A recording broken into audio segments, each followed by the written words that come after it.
history is not always written by the victors. Sometimes it is whispered by the survivors, etched in the ruins of fallen empires and carried in the echoes of the Force itself. This is not a tale told from our world, but a record preserved by the historians, scholars, and archivists of the galaxy far, far away. The events chronicled here belong to the legends, stories passed down through millennia. Some revered as truth, others debated as myth. These accounts are not framed through our modern lens, but as they were known or believed by those who lived them. This is a general timeline, sweeping overview of the galaxy's most pivotal epochs, from the dawn of civilization to the twilight of the Skywalker bloodline. We will not delve into every battle, every betrayal, or every hero's personal journey. Instead, we trace the grand arcs of empires rising and falling, of Jedi and Sith clashing across generations, and of the Force itself shaping destiny. Some records may conflict. Some truths may have been lost to time or rewritten by those in power, but this is the history as it has been preserved, a tapestry of war, prophecy, and the eternal struggle between light and dark. Let us begin. Chapter 1. The beginning of the galaxy. Asterisk. Before there were Jedi, before Sith, before even the idea of the Force was spoken aloud, there was only chaos. In the earliest moments, after the birth of the universe, billions of stars formed across the galaxy. From these stars came planets, and from those planets came life. Among the first intelligent beings to rise were the celestial godlike beings known today only through myth and legend. These mysterious architects created balance across the stars. They moved planets, built entire star systems, and designed the foundations of hyperspace travel. Their technology was beyond anything seen again. It is said they constructed massive structures called the core worlds, placed strange machines across the galaxy that would later influence the birth of galactic civilization.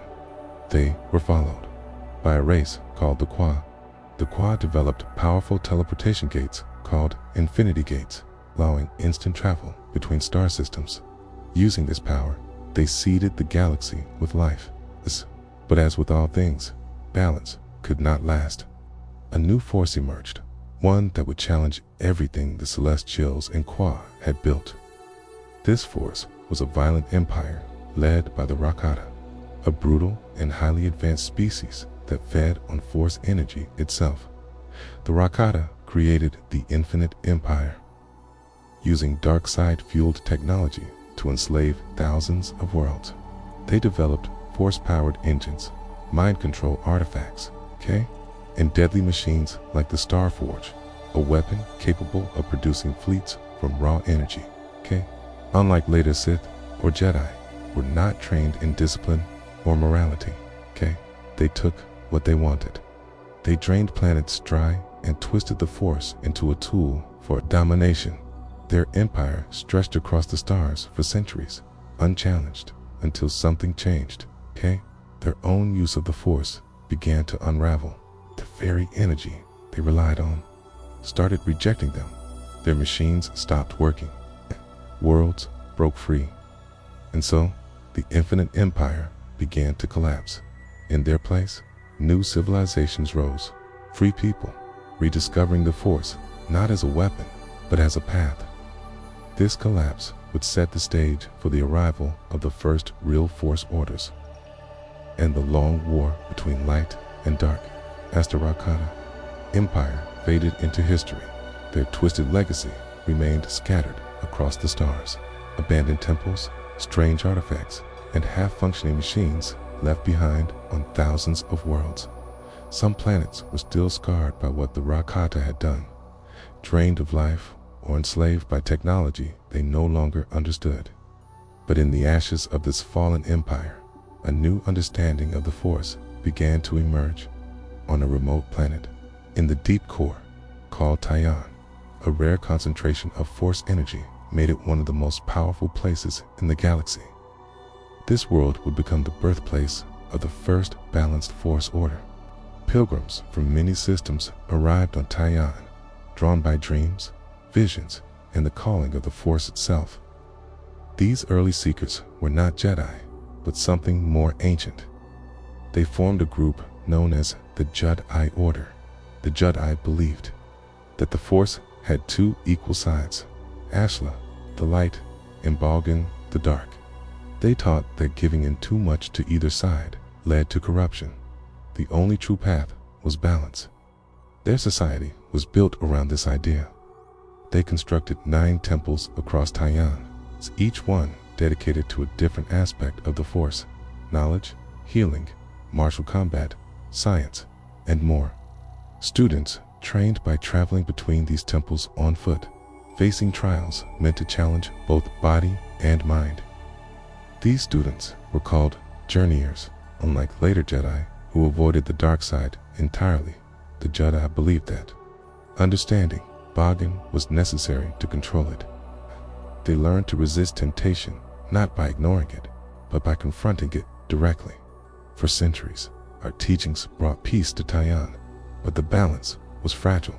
Over time, certain students began to favor the dark side. They believed Balgan offered greater strength, freedom, and personal power. Others clung tighter to the light, seeing the dark as nothing but a path to ruin. The order fractured into camps, each claiming to protect the true vision of the Force. Debate turned to anger. Anger turned to violence. And soon, the temples of Taiyan became battlegrounds. This was the start of the First Force War, a civil war between the light and dark philosophies of the Jedi. It would end the Age of Balance forever. The First Force War tore across Taiyan, leaving temples in ruins and the skies filled with energy storms. The planet itself reacted violently, as if the Force was in pain. Once a sacred place of learning, Taiyan had become a war zone. The followers of Ashla, who stood for peace and order, fought to stop the spread of darkness. The followers of Biogan, drawn to strength and raw emotion, believed they had unlocked a greater truth. Neither side would back down. After years of fighting, the war finally ended, but not in true peace. The victors, those still loyal to the path of balance and discipline, exiled the Dark Warriors from Taiyan. These fallen Jedi, no longer trusted, were cast out into the stars. But their exile would not be the end. It would be the beginning of something much worse. The exiles drifted through unknown regions of the galaxy, angry, bitter, and full of ambition. Eventually, they arrived on a harsh and desolate planet called Korriban. There, they encountered a red-skinned warrior species, primitive but strong in the Force. These natives were called the Sith. The exiled Dark Force users quickly rose to power, blending their knowledge with the native traditions. Over time, the word Sith came to represent not just the species, but the entire dark side belief system. The leaders of the exiles ruled as kings and gods. They married into Sith bloodlines, creating powerful hybrid offspring. The dark teachings grew more extreme. The new Sith order taught that passion gave strength, strength brought power, and power led to victory. Mercy was weakness, peace was a lie. This brutal code became law across Korriban. Over generations, the Sith civilization expanded, building massive tombs, temples, and cities carved from stone and powered by dark rituals. Their greatest city, Suz, became a center of Sith learning, sorcery, and terror, while the Jedi, now fully formed on Taiyan, tried to build peace and structure in the galaxy. The Sith grew in secret, hidden in the shadows.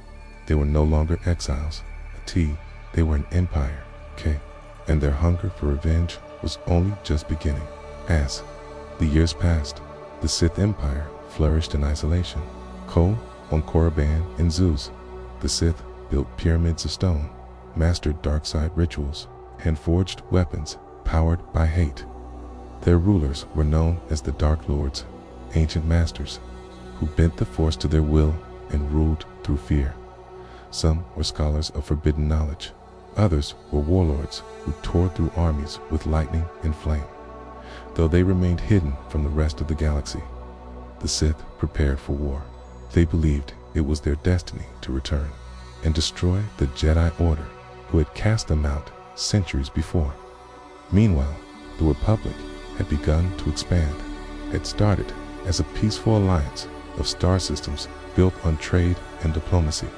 With the support of the Jedi, the Republic spread across the galaxy, bringing stability to many worlds. The Jedi themselves, descendants of the old Jedi, no longer sought balance between light and dark. They had fully rejected the dark side, seeing it as a corrupting force that led only to ruin. They built new temples on peaceful worlds like Coruscant, teaching calm, discipline, and service. But the darkness was not gone. Deep in the unknown regions, the Sith watched and waited. Their numbers grew, their technology advanced. They harnessed powerful Force artifacts, designed weapons capable of tearing ships apart, constructed war fleets in secret. Around 5,000 years before the rise of the Empire, the Sith launched their first great invasion. Under the leadership of a Dark Lord named Naga Sadow, the Sith Empire struck at the Republic with overwhelming force. This event would become known as the Great Hyperspace War. It was the first true clash between Jedi and Sith, and the galaxy would never be the same again, though the Sith would ultimately be defeated. Their return had shattered the illusion of peace. Light and dark had entered open conflict. And this war marked the beginning of a cycle, one that would repeat for thousands of years. A cycle of war, betrayal, and rebirth, as Jedi and Sith battled again and again for the fate of the galaxy. Chapter 2. The Rise and Fall of the Sith Empire, the Great Hyperspace War marked the galaxy's first full-scale clash between the Jedi and the Sith. It began when a pair of Republic explorers, Gav and Jory Daragon, accidentally discovered Korriban, home of the hidden Sith Empire. The Dark Lord at the time, Naga Sadow, saw their arrival as fate. He believed it was a sign that the time had come to strike against the Republic. Using lies and illusions, Sadow manipulated the Sith Council into declaring war. His power over the dark side was unmatched. He could project false images across the stars, making it seem as if vast fleets were approaching. He stirred fear and chaos in the Republic, turning small battles into galactic panic with massive warships powered by Force-fueled crystals. Sadow's armada invaded Republic space. The Jedi, caught off guard, struggled to defend their worlds. Planets fell quickly. Battles broke out across the core worlds. But not all Sith agreed with Sad's vision. His rival, Ludo Kresh, believed that striking the Republic was reckless and premature. Their feud escalated into violence. During a secret meeting, Sadow assassinated Kresh, eliminating his greatest threat from within. But that decision would weaken the Sith. Without unity, their invasion lost its focus. The Republic and the Jedi rallied together. Led by brave commanders and powerful Jedi Masters, they pushed the Sith forces back. The turning point came at the Battle of Primetar, where Sadow's illusions were finally broken and his forces exposed. Betrayed by his own apprentice and hunted by both enemies and former allies, Naga Sadow fled to the unknown edges of the galaxy. His final act was to destroy his own fortress to cover his escape. The Sith Empire collapsed overnight. A leader, its cities fell into ruin. Its soldiers either died in battle or scattered into the void. The war had ended, but the legacy of the Sith was far from over. A handful of survivors escaped into the darkness. Among them were Dark Force users who would rebuild the Sith in secret, preparing for a time when the Republic would grow weak again. The cycle of Sith destruction and rebirth had officially begun. Though the Sith Empire was shattered, Their dark beliefs did not vanish. Hidden cults and secret followers remained scattered across the galaxy. These groups waited patiently, believing that the time would come for the Sith to rise again. One of the most dangerous of these survivors was a dark force user named Exar Kun. Born centuries after the Great Hyperspace War, Exar was a former Jedi Knight who turned to the dark side in search of power. He became a master of dark sorcery and led a new Sith order. Unlike the first Sith Empire, this new order operated in the shadows, using deception, fear, and secret alliances to increase their influence. Exar Kun traveled the galaxy, gathering dark knowledge and recruiting followers from both Sith remnants and corrupted Jedi. His goal was to destroy the Republic and the Jedi Order once and for all.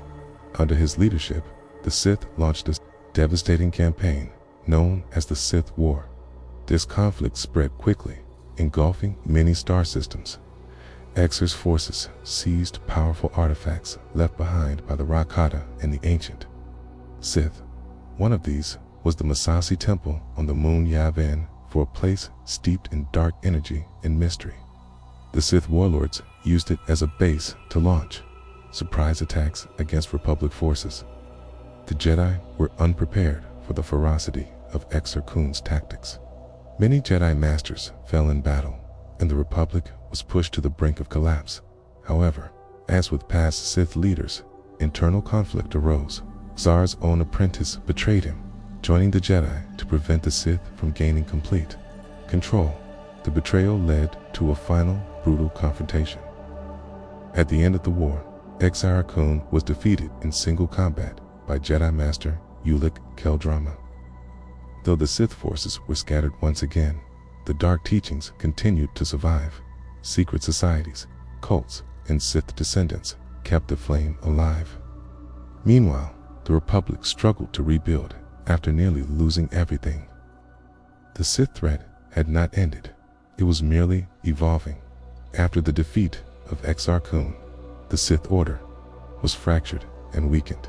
Many Sith Lords were killed, and others went into hiding, fearful of the Jedi's pursuit. It was during this dark time that the Sith nearly vanished from galactic history. Yet, from the shadows rose a powerful figure whose vision would reshape the Sith forever. Darth Bane, born in secret on a distant world. Bane was a master strategist and warrior who believed that the Sith's downfall came from infighting and too many leaders. To prevent this, he created the rule of two. There could only be two Sith at a time. A master to embody the power of the dark side, and an apprentice to crave that power.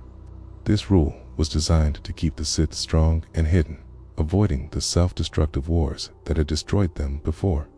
Bane trained his apprentice in absolute secrecy, passing down his knowledge only when his death was near. He survived many attempts on his life, proving his belief in survival through cunning and strength. Though the Jedi remained unaware of this hidden Sith order, Bane's influence spread quietly. Over centuries, the Sith operated as a secret society, manipulating galactic events from behind the scenes. They fostered corruption in politics, technology, and war. Their goal was the eventual destruction of the Jedi and control of the galaxy. This era set the foundation for the Sith, who would later challenge the Republic and the Jedi. Once again, the rule of two became the Sith's most guarded secret, allowing them to survive through generations. And while the Republic rebuilt its forces and sought peace, a new shadow was growing, one that would plunge the galaxy into darkness for decades to come. Following the establishment of the rule of two, the Sith operated from the shadows for many centuries, weaving subtle but powerful schemes that reached across the galaxy. Their name became little more than whispered stories told in fear, but their influence was deeply rooted in the corruption of politicians, secret cults, and dark apprentices hidden in plain sight. During this time, the Sith manipulated the Republic's internal tensions, encouraging rivalries and conflicts that weakened its foundations from within. One of the most notable figures to emerge during this era was a powerful Jedi Master named Ulic Qel-Drama, renowned for his extraordinary connection to the Force and his unmatched skills in combat. Qel-Drama was initially a loyal Jedi, however, over time, became seduced by the dark side's promises of power and control, eventually falling fully to the Sith. This tragic fall marked a turning point, as Qel-Drama became one of the most feared dark Jedi Lords of his time. Under his brutal command, the Sith launched a devastating campaign known as the Jedi Civil War. This war ravaged star systems across the galaxy, tearing apart alliances and shattering peace. The Sith employed forbidden magics and ancient Sith artifacts, terrifying weapons, and dark rituals that overwhelmed even the most experienced Jedi. Many Jedi Masters perished in battle, and entire worlds were left in ruins. The conflict dragged on for years, with neither side gaining a decisive upper hand for a long time. The Jedi struggled to defend the Republic, but the Sith's ruthless tactics pushed the Order to its limits. In the war's final days, Qel-Drama was confronted by a coalition of Jedi who sought to end his reign of terror. After an intense battle, he was killed, but his legacy of darkness continued to inspire Sith who sought to emulate his power. The Jedi Order, having survived the brutal war, grew more cautious and rigid.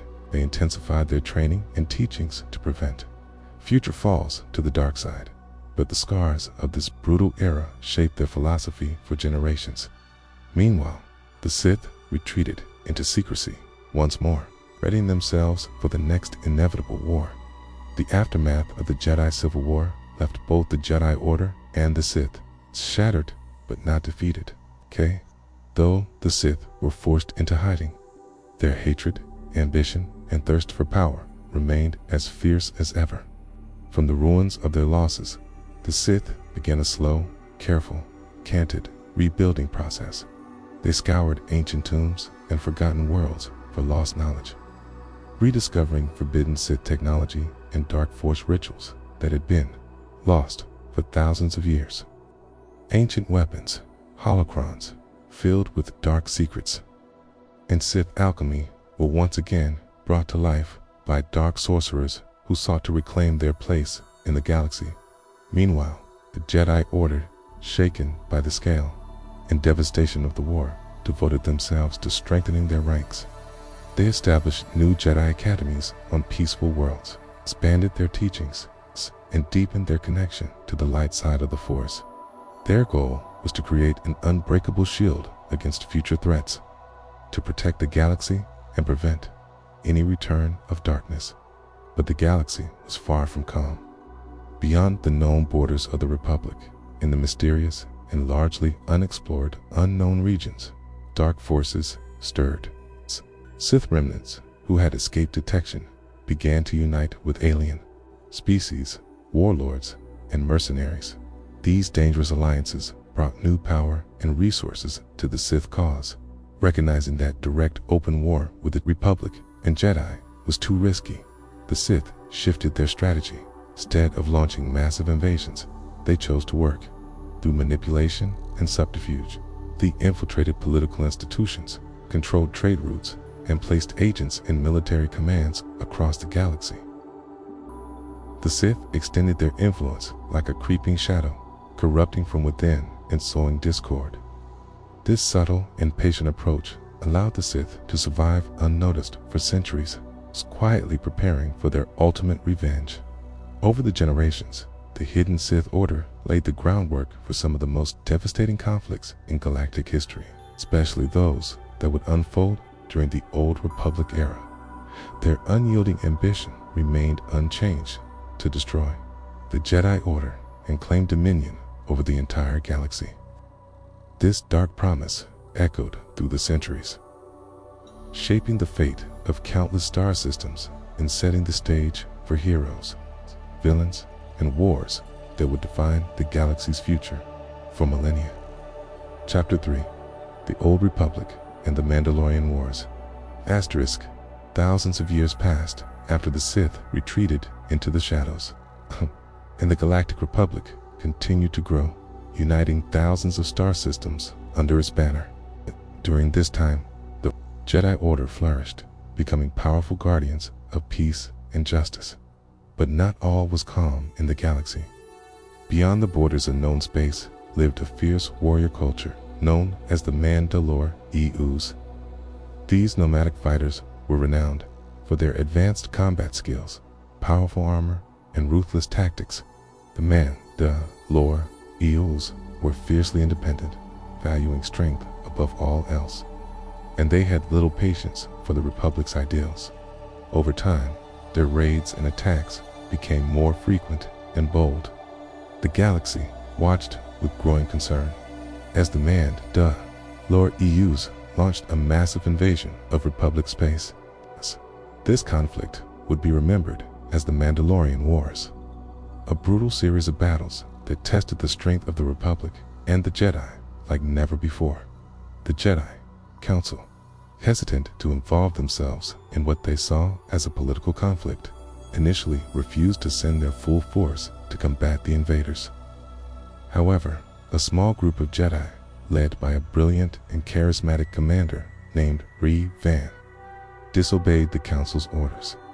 Revan believed that the threat of the Mandalore Eus could not be ignored and took it upon himself to lead a campaign against them. His leadership was bold and unorthodox. He trained soldiers in new tactics, united disparate forces, and pushed deep into enemy territory. His victories brought hope to the Republic, but also raised difficult questions about the Jedi's role in war. As Revan's power grew, he began to explore forbidden knowledge, seeking ancient Sith secrets to turn the tide of the war. His closest friend and ally, Malak, followed him on this path. Together, they discovered the Starforge, a legendary Sith artifact capable of producing endless fleets and weapons from raw energy. The Starforge gave the Republic unprecedented military strength, but came at a great cost. The power of the artifact corrupted both Revan and Malak, leading them down dark paths that would forever change the galaxy. As the Mandalorian Wars grew fiercer, Revan's reliance on the Starforge began to change him. The colossal Sith space station, capable of creating unlimited fleets and weapons from raw energy, was both a blessing and a curse. With its power, Revan led the Republic's forces to numerous victories. But the dark influence of the Starforge slowly corrupted his mind and spirit. Once a noble Jedi commander who fought to protect the Republic, Van found himself drawn deeper into the dark side. His close friend and trusted ally, Alak, followed the same path, embracing Sith teachings and dark rituals that promised greater power. The bond between them twisted into a dangerous alliance, and together they betrayed the Republic they had sworn to defend. Revan and Malak declared themselves Sith Lords.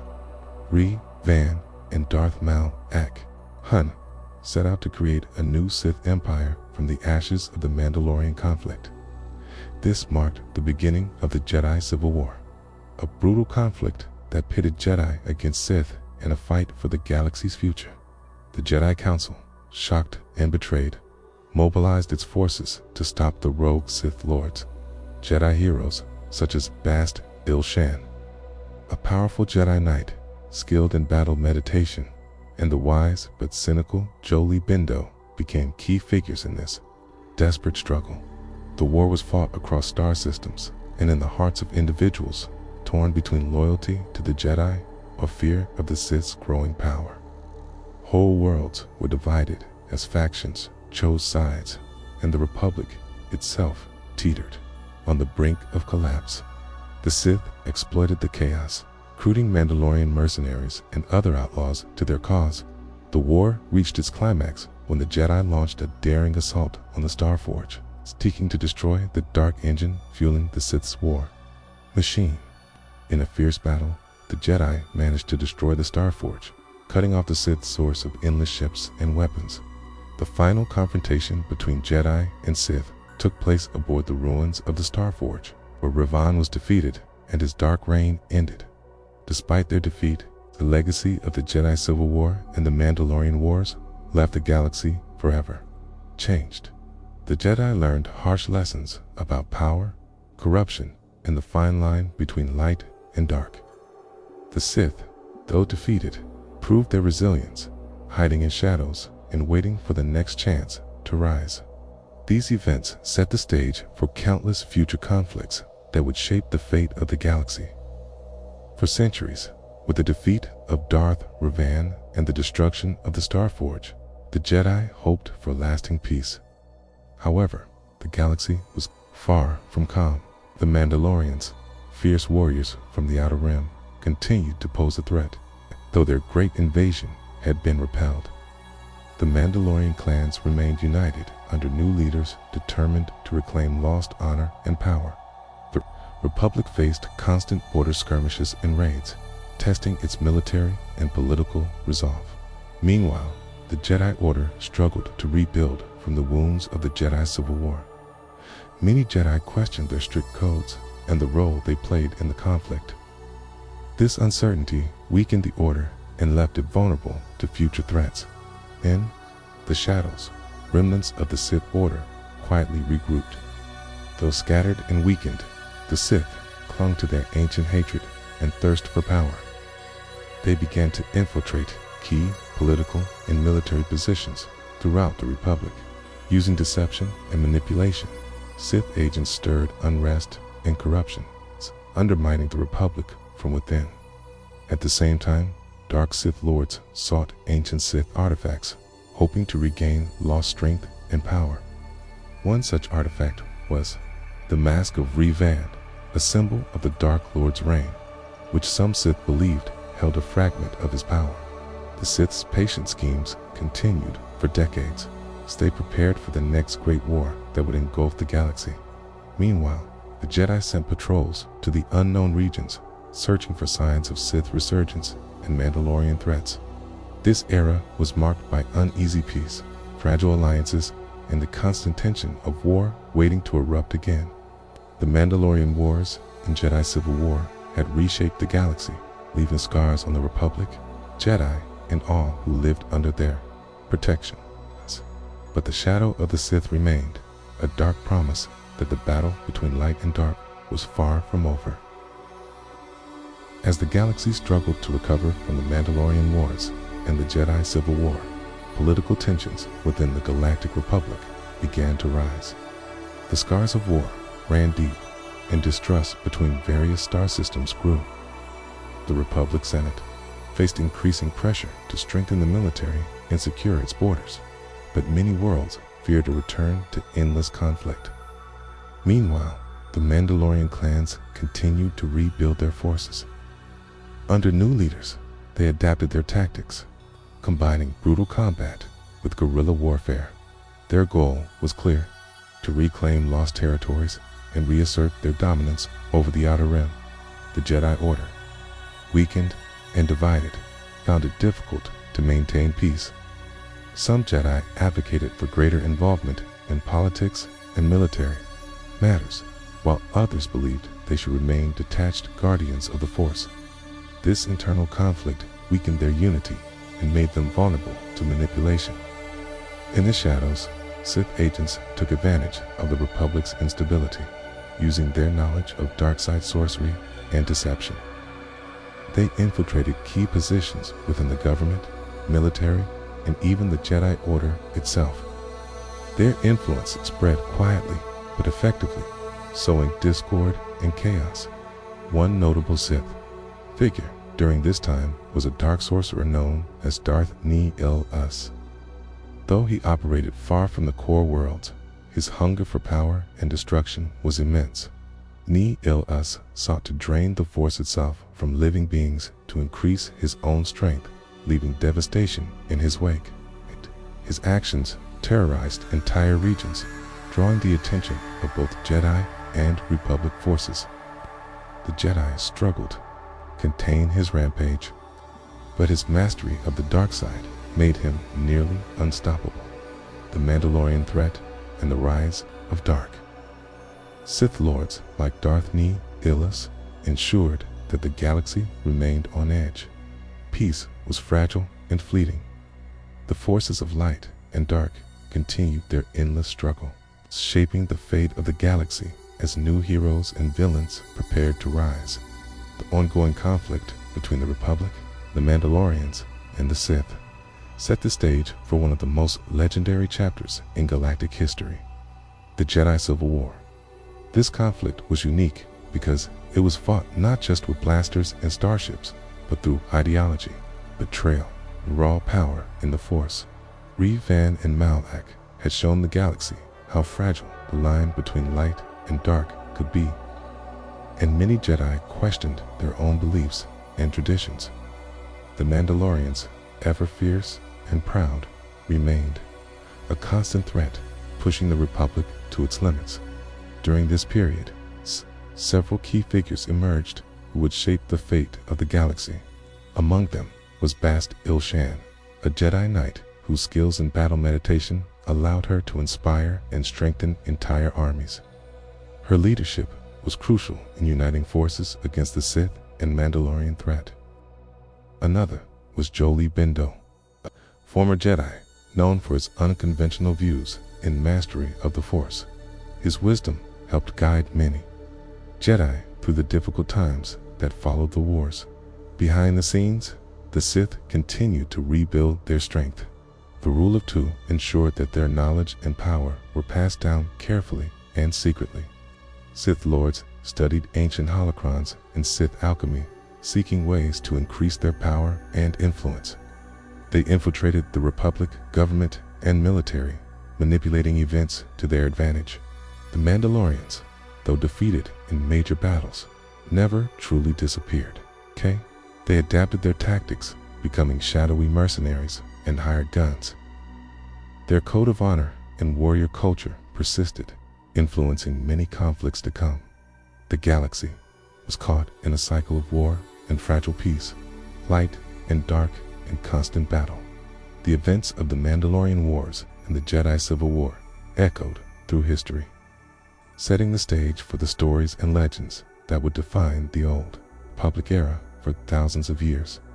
The conclusion of the Mandalorian Wars and the Jedi Civil War did not bring peace to the galaxy, but rather a tenuous calm filled with uncertainty and the ever-present threat of new conflict. The Republic, though victorious, was exhausted and fractured, with many systems questioning the cost of endless war. The Jedi Order faced criticism and self-doubt, struggling with the knowledge that some of their own had fallen to darkness. Sith, though hidden, remained a looming threat. Their teachings persisted in secret cults, and their agents moved unseen within the Republic's vast bureaucracy. This era also marked the rise of the Sith Lord, known as Darth Nihil-Us, whose obsession with draining the Force from living beings left entire star systems desolate and lifeless. His reign of terror was a stark reminder that the dark side was far from defeated. Meanwhile, the Mandalorians, though scattered, continued their warrior traditions, influencing many conflicts and shaping the galaxy's future militaries. The lessons learned from these wars influenced Republic policies for generations, leading to increased militarization and tighter control over border worlds. Jedi vigilance intensified, with scouts and diplomats sent to monitor the unknown regions and other dangerous frontiers. Yet, despite all efforts, the cycle of conflict between Jedi and Sith, light and dark, peace and war, seemed destined to continue. This era set the stage for future legendary heroes and villains, wars and alliances that would define the old Republic and echo across the ages. The galaxy's fate hung in the balance, awaiting the next great upheaval. Chapter 4. The Jedi Civil War. Revan's Rise and Fall. Asterisk. The Jedi Civil War stands as one of the most dramatic and pivotal conflicts in galactic history, shaping the destinies of countless worlds and defining the eternal struggle between light and dark. It began when Revan, once a respected Jedi Knight and hero of the Mandalorian Wars, succumbed to the dark side. Corrupted by the power of the Starforge, Revan declared himself a Sith Lord, adopting the title Darth Revan. His former comrades in the Jedi Order were shocked and devastated by this betrayal. Alongside him stood his close friend and apprentice, Malak, who also embraced the dark side and became Darth Malak. Together, they forged a new Sith empire, commanding fleets of warships and armies of Sith warriors and mercenaries. The Jedi Council, realizing the grave danger, declared Revan and Malak enemies of the Republic. The galaxy was plunged into chaos as Jedi fought former allies in brutal battles across star systems. Many Jedi, including powerful knights like Bast, Ilshen, and Jolee Bindo, rose as leaders to counter the Sith threat. Bast Il, with her gift for battle meditation, inspired troops and turned the tide of many engagements, while Jolee, a wise and unconventional Jedi, sought to understand the deeper mysteries of the Force during these troubled times. The Sith's use of the Starforge gave them nearly unlimited military resources, allowing them to build massive fleets and armies quickly. Their strategy combined overwhelming force with dark side sorcery, terrifying their enemies and leaving destruction in their wake. The Jedi Civil War was not just a physical battle, but a spiritual one, as Jedi struggled with their beliefs and the temptation of the dark side. The galaxy watched as heroes rose and fell. Friendships were shattered, and the fate of the Republic hung in the balance. The turning point of the Jedi Civil War came when a young and determined Jedi, known as the Revan Candidate, rose to prominence. This hero, whose true name is lost to time, was chosen by the Jedi Council to track down and confront Darth Revan and Darth Malak. Trained in both the light and the lessons learned from the Mandalorian Wars, the candidate was skilled in combat, diplomacy, and the Force. Their journey took them across the galaxy to many war-torn worlds and hidden Sith strongholds. Along the way, the candidate gained allies from diverse backgrounds: Republic soldiers, Jedi Knights, smugglers, and even former Mandalorian warriors who opposed the Sith's brutal tactics. Each ally brought unique skills and knowledge essential for the fight ahead. The candidate's leadership inspired hope in a galaxy weary of war and darkness. Tat was fraught with danger. Sith assassins and dark acolytes relentlessly pursued them, seeking to eliminate the greatest threat to the Sith Empire. The candidate also faced difficult moral choices, balancing the strict Jedi code against the realities of war and the temptation of the dark side's power. In many ways, their struggle mirrored that of Revan before them. Battles raged across planets like Manan, a water-covered world with ancient Sith temples, and Dantooine, known for its lush forests and Jedi enclaves. The candidate uncovered dark secrets about the Starforge's origins and the Sith's long-hidden plans. They also learned about the deep bond between Revan and Malak, a friendship turned deadly rivalry. As the final confrontation approached, the candidate prepared to face not only the Sith Lords, but the shadow of doubt and temptation that haunted all who walked the path of the Force. The final chapters of the Jedi Civil War centered around a confrontation that would become legend. The Revan candidate, having traveled to distant worlds and uncovered hidden truths, finally traced the source of the Sith's strength to the Starforge itself, orbiting a long dead star in an uncharted system. The Starforge was not simply a factory. It was alive with dark side energy. It fed on hatred, conflict, and the suffering of war, twisting all who relied on it. Realizing the immense danger, the Jedi Council launched a last desperate assault. Candidate and their allies infiltrated the Starforge, battling through endless waves of Sith soldiers and corrupted war droids. Along the way, they were confronted by Darth Malak, whose body had been broken in battle and now lived through cybernetic enhancements. Malak, once noble, had become a monstrous figure, driven entirely by rage and ambition. The duel between the candidate and Malak was fierce and personal. ending with Malak's death and the Sith fleet thrown into disarray. But the true test still lay ahead. At the heart of the Starforge, the candidate faced Darth Revan himself. Their battle was more than lightsabers and force powers. It was a clash of ideologies. Revan, still brilliant and cunning, believed only through control and strength could the galaxy survive. The candidate, shaped by compassion and wisdom, believed in hope and freedom. As the duel raged, something unexpected happened. Through the Force, memories long buried began to surface, memories that revealed the candidate's true identity. They had once been Revan, the Jedi. After capturing the Dark Lord earlier in the war, had wiped his memory and given him a second chance. This revelation shook both warriors, but in the end, the candidate rejected the dark side once more and defeated their former self. The Starforge was destroyed, the Sith fleet scattered, and the Jedi Civil War finally came to an end. Yet, Revan's journey was not over. Tormented by visions of an ancient Sith empire lurking in the unknown regions, he vanished into the void, seeking redemption, or perhaps a greater war.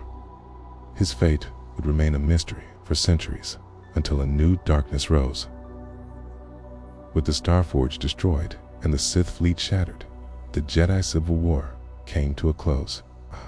The Republic, though scarred by years of bloodshed, had survived. But true peace remained elusive. The galaxy had changed. Trust in the Jedi had been shaken, as many questioned how one of their greatest champions, Revan, could fall so completely into darkness.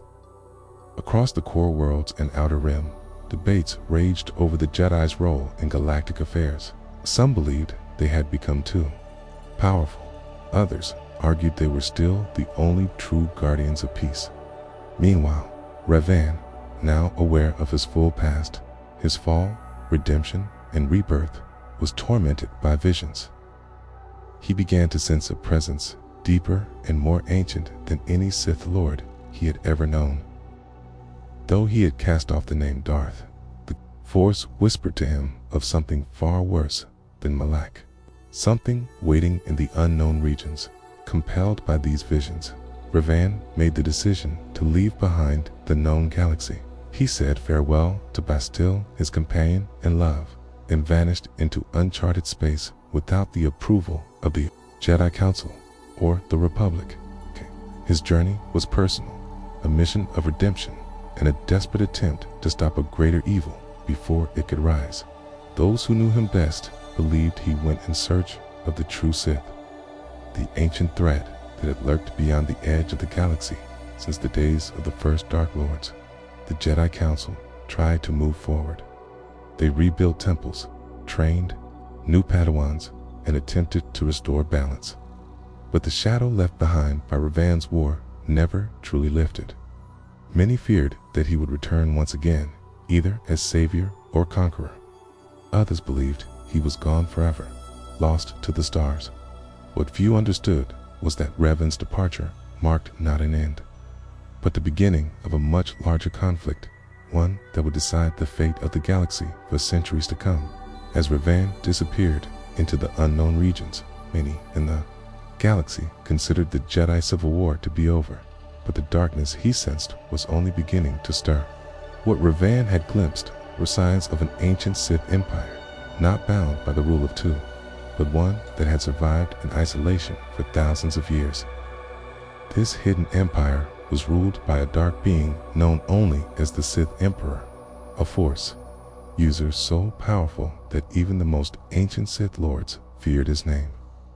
The Emperor had extended his life for centuries through unnatural means and built his empire in secret, far beyond the edges of explored space. It was this shadow empire that Revan believed to be the true threat. Determined to stop it, he began exploring ancient star maps, Sith ruins, and lost archives, piecing together fragments of forgotten history. At the same time, back in Republic space, the Jedi attempted to recover. Temples were rebuilt on Coruscant, Thrawn, and other key worlds. But the Order was a shadow of what it once was, with many Jedi lost to war, exile, or disillusionment. The Republic itself faced mounting challenges: corruption, political infighting, and unrest in Outer Rim territories made governance difficult. Though peace had technically returned, it was thin and unstable. The Mandalorians, while still fractured, were beginning to reorganize under new leadership. Mercenary groups roamed the galaxy, often hired by warlords or crime syndicates. Meanwhile, Sith cults and dark side followers, inspired by Revan and Malak's legacy, began to rise in secret. These small groups whispered of a return to power, of unfinished wars, and of the coming of a new Sith age. Most dismissed them as fanatics, but a few Jedi began to sense a shift in the Force, faint echoes of a storm far away. All of this unfolded quietly while Revan traveled deeper into the darkness, knowing that what he would find could destroy everything he once fought for. The final chapter of Revan's story unfolded far from the Republic, deep in the unknown regions where the laws of the galaxy no longer applied. Here, Revan discovered what he had feared most: the ancient Sith Empire, alive and growing in secret. Ruled by the immortal Sith Emperor, this hidden empire had remained untouched for centuries, preparing for a full-scale invasion. The Emperor, once a Sith Lord named Tenebra, had consumed the life essence of his own people to achieve near godlike power. His will was absolute, his mind vast and inhuman. What Revan found was more terrifying than he imagined: an entire civilization, raised in darkness, with fleets, armies, and knowledge that rivaled anything the Republic had ever known. Believing the galaxy wasn't ready for such a war, Revan attempted to stop the Sith invasion before it could begin. He infiltrated the Empire, sowed seeds of rebellion, and even tried to assassinate the Emperor himself. But he failed. Captured and imprisoned, Revan's body was kept in stasis while his mind was split, half bound to the dark side, the other resisting through sheer will. His consciousness remained trapped for centuries, locked in a psychic war with the Emperor. Meanwhile, the Republic and Jedi remained unaware of the coming danger. Back home, Bastille Shan and her descendants carried on Revan's legacy, their bloodline tied to both the light and the dark. The galaxy returned to a fragile peace, but the ripples of Revan's actions would echo for generations. Though many believed him dead, some Jedi sensed that his presence had not truly faded. In secret, a few began to prepare, seeking out ancient texts and visions of what was to come. They did not yet know that the next great war, the return of the true Sith, was already unfolding beyond the stars. And when it came, it would test the very foundations of the Republic, the Jedi, and the Force itself. Chapter 5: The Return of the True Sith and the Great Galactic War. Centuries passed after Revan vanished into the unknown regions, and during that time, the ancient Sith Empire continued to grow in secret. While the Republic basked in the illusion of peace, the Sith Emperor, once known as Tenebra, expanded his influence beyond charted space. Entire star systems, long lost to the galactic maps, were absorbed into his empire. These worlds were reshaped by Sith doctrine and ruled by the Emperor's hand-picked lords, each powerful in the dark side and sworn to absolute loyalty. Unlike the rule of two that governed Sith behavior in the past, this empire followed a structure of many Sith competing for power under a single immortal ruler. Their military strength was immense, forged in darkness and perfected over generations. Sith warships, elite soldiers, and terrifying new technologies were built in secret, far from the eyes of the Jedi. The Sith had learned from their past defeats. They did not rush into war. Instead, they planned every move with careful precision. The Emperor sent spies, agents, and sleeper cells into the Republic to gather intelligence, to undermine key systems, and prepare for invasion. These infiltrators included Sith purebloods, dark side cultists, and even traitors from within the Republic itself. Some posed as merchants, others as diplomats or scholars, staged hyperspace lanes, military defenses, and Jedi patrol routes. The Jedi Order, still weakened from centuries of conflict, failed to recognize the signs. Even the most powerful Jedi Masters dismissed the rumors as conspiracy or fear-mongering. By the time the Sith revealed themselves, it was too late. Without warning, Sith fleets emerged from deep space and struck critical Republic targets with devastating precision. Entire sectors fell in days. Jedi outposts were wiped out. Core worlds trembled under siege. The galaxy had not seen war on this scale since the days of the Starforge. The true Sith had returned, not as exiles or cultists, but as an empire reborn. The galaxy plunged into full-scale war as the Sith Empire launched its campaign against the Republic. The opening strikes were devastating. From the Outer Rim to the core worlds, planet after planet fell under Sith control. Republic fleets scrambled to defend critical systems, but they were caught off guard by the speed and coordination of the attacks. The Sith war machine, refined for centuries, moved with ruthless efficiency, commanded by powerful lords like Darth Mar, Darth Baros, and Darth Angral. The Sith forces struck in waves, crushing resistance, contracting or executing local leaders, and installing Sith governors to rule conquered worlds. Their military was supported by battalions of dark side warriors, assassins, and force-wielding shock troops trained in ancient combat techniques lost to the Republic. Entire Jedi temples were destroyed or captured. On worlds like Alderaan, Corellia, and Therese, Jedi fought desperately to defend civilians. But many were slain in duels with Sith lords, whose power rivaled that of the ancient Dark Masters. At the heart of the Republic, fear spread quickly. The Senate debated endlessly, and political divisions grew deeper. Some wanted to sue for peace, while others demanded a massive military counterattack. The Jedi Council, forced into open war, once again deployed masters and knights to lead the defense. Jedi like Satele, Shan, Orgus, Jin, and Vin rose as heroes during this time, holding back the Sith onslaught wherever possible. Yet, even with Jedi leadership, the Republic suffered heavy losses. The Sith employed psychological warfare, turning Republic citizens against each other and encouraging uprisings. Dark side cults formed on many worlds, seeing the Sith as liberators rather than conquerors. This war was more than territory. It was a battle for the soul of the galaxy. The Sith sought not just control, but transformation. They aimed to reshape the galaxy in the image of their emperor, cold, ordered, and ruled by fear. As the war dragged on, the Sith Empire continued to advance, and the Republic found itself on the defensive across nearly every front. Key planets like Therese were bombarded into ruin.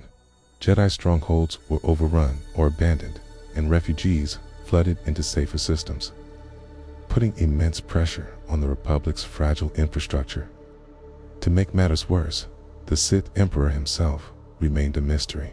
Unlike past Sith Lords, he did not appear on the battlefield or issue public decrees. He was a shadow, a phantom ruling from behind layers of loyal servants and deadly enforcers.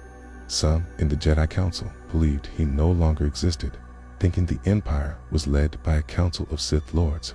Others, like Satele Shan, believed the Emperor was real and far more dangerous than anyone realized. In truth, the Emperor was very real, and his power stretched across the galaxy through dark rituals and ancient force bonds that connected him to his servants. He fed on suffering and death, becoming stronger with each planet conquered. Though invisible to most, his influence could be felt like a chill in the Force, a cold, empty void that grew wherever his empire spread. On the battlefield, Republic commanders like Jace Malcolm led heroic counterattacks. buying time for evacuations and resistance movements. Jedi General Venzalo became a symbol of hope after defending the temple on Coruscant from Sith infiltration. Still, despite these efforts, the Sith were winning. Many Republic worlds surrendered without a fight, terrified by stories of Sith cruelty. Others resisted, only to be crushed and enslaved. Entire families were taken as hostages, forced to swear loyalty to Sith lords. The Jedi found themselves stretched thin, unable to protect every world. Worse still, the dark side began to tempt some within the Republic's ranks. Ambitious senators and military officers made secret deals with Sith agents, trading loyalty for protection or power. The Sith understood that true victory didn't just come from battle. It came from corruption. And slowly, piece by piece, they were winning both the war and the hearts of the galaxy's most vulnerable. As the war entered its final decade, both the Sith Empire and the Republic were battered, stretched, and nearing collapse. Billions of lives had been lost, hundreds of worlds burned, and trust in galactic institutions was crumbling.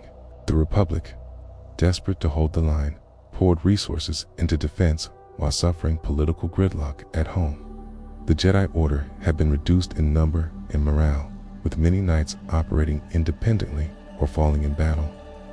Meanwhile, the Sith began to change tactics. Instead of continuing their relentless advance, they proposed a ceasefire. To shock of the Republic Senate and the Jedi Council, the Sith Empire requested peace talks to be held on the neutral planet Alderaan. For many, this offer seemed suspicious, but after so many years of bloodshed, there was mounting pressure to accept. The Republic reluctantly agreed, hoping to preserve what little stability remained. As diplomats gathered, both sides prepared for negotiations, yet secretly readied their fleets for betrayal. What no one realized was that the Sith Emperor had no interest in peace. The talks were a distraction while the galaxy's leaders met. On Alderaan, the Sith launched a surprise attack on the Republic's capital, Coruscant. It was a masterstroke of deception. Sith forces struck during the negotiations, bypassing planetary defenses and striking directly at the Jedi Temple and Senate building. Fires engulfed the city as Sith warriors rampaged through the streets. Jedi defenders fought valiantly, but they were overwhelmed by the sudden, brutal assault. Venzalo, one of the Republic's most honored Jedi Masters, was killed in battle against the powerful Sith Lord Malgus. The attack was devastating, but the Sith, having made their point, did not hold the city. They withdrew after causing maximum psychological damage.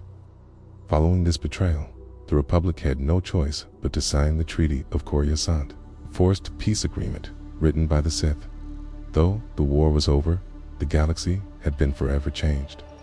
The Treaty of Coruscant officially ended the Great Galactic War, but it was a victory in name only. The Republic had been humiliated. Signing the treaty after the capital was assaulted during peace talks shattered public trust in both the government and the Jedi Order. The treaty forced the Republic to cede dozens of key systems to the Sith Empire, many of which had been loyal for generations. Planets like Terrace, both the WI and Ord Mantell, were surrendered without a fight, leaving their populations in shock and despair. The Jedi, blamed for failing to prevent the war and for their inability to protect the core worlds, voluntarily withdrew from Coruscant and relocated their headquarters to the ancient temple world of Tian. There, they hoped to reconnect with the deeper truths of the Force and recover from years of conflict. Meanwhile, the Sith Empire celebrated its greatest triumph in thousands of years, though it did not conquer the entire Republic. The psychological blow dealt by the Treaty of Coruscant gave the Sith a victory far beyond territory. They had proven their strength. Sith lords like Malgus, who had killed Venzalo in the temple assault, became legends among their people. Yet even within the Empire, tensions rose. Not all Sith agreed with the decision to halt the war. Malgus, in particular, believed the Sith should have pressed their advantage and destroyed the Republic completely. He began to voice open defiance of the Emperor's decisions, a dangerous move in a regime ruled by fear. In the Republic, the Jedi were forced into a more passive role. Political leaders, driven by fear of further war, restricted Jedi influence and turned to increased militarization. Peace existed, but it was a lie, a fragile pause before the next eruption. Across the stars, both Jedi and Sith began to prepare. The Great Galactic War had ended on paper, but every Jedi Master and every Sith Lord knew this was only the calm before the next storm in the years following the Treaty of Coruscant. The galaxy entered what would later be known as the Cold War, a time of deceptive peace, fragile diplomacy, and deepening shadows. On the surface, both the Republic and the Sith Empire honored the treaty, avoiding direct conflict. But beneath the surface, espionage, sabotage, and proxy wars raged across the stars. Jedi and Sith agents operated in secret, carrying out dangerous missions on neutral worlds, each side seeking to gain an edge without triggering open war. The Jedi Order, now based on Tian, worked to rebuild its numbers and restore balance within the Force. Under the guidance of Grand Master Satele Shan, the Order focused on discipline, meditation, and quiet preparation. But cracks had already begun to form. Many Jedi, haunted by past failures, began questioning the code. Some believed that the Jedi should act more aggressively to stop the Sith, while others feared that walking that path would only lead to more darkness. Meanwhile, within the Sith Empire, rivalries among Sith Lords intensified. Malgus, still resentful over the Empire's decision to sign peace, began plotting rebellion. He believed the Empire had become weak and corrupted from within. Hey, he wasn't alone. Other ambitious Sith began secretly gathering forces, some hoping to overthrow the Emperor, others hoping to replace the entire ruling structure with their own vision of Sith supremacy.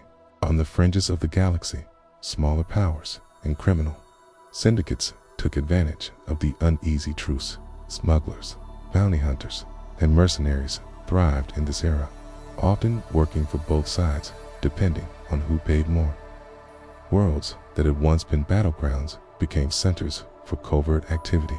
Jedi shadows and Sith infiltrators clashed in the alleys of neutral cities, while war droids and spies fought proxy battles no one would ever officially acknowledge. The galaxy teetered on the edge. Everyone knew that true war would return. It was just a matter of when and who would strike first. Chapter 6: The Cold War and the Rise of Darth Malgus. Following the brutal conclusion of the Great Galactic War, the galaxy descended into a tense and uncertain period known as the Cold War. The Sith Empire and the Galactic Republic officially observed a fragile peace enforced by the Treaty of Coruscant, but beneath the surface, hostilities simmered. Both sides rebuilt their forces, spied on one another, and sought advantages through secret operations and proxy conflicts. The Jedi Order, now based on the ancient world of Tian, struggled to recover from the devastating losses suffered during the war.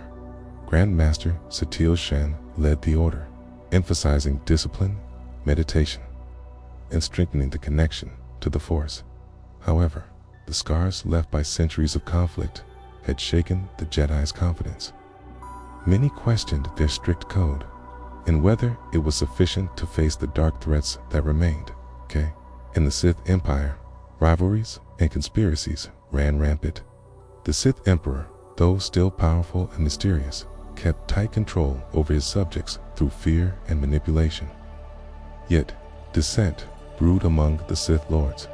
One of the most formidable was Darth Malgus, a warrior of immense strength and fury. Unlike many Sith who relied on cunning and sorcery, Malgus believed in direct confrontation and overwhelming power. His brutal tactics earned him both respect and enemies.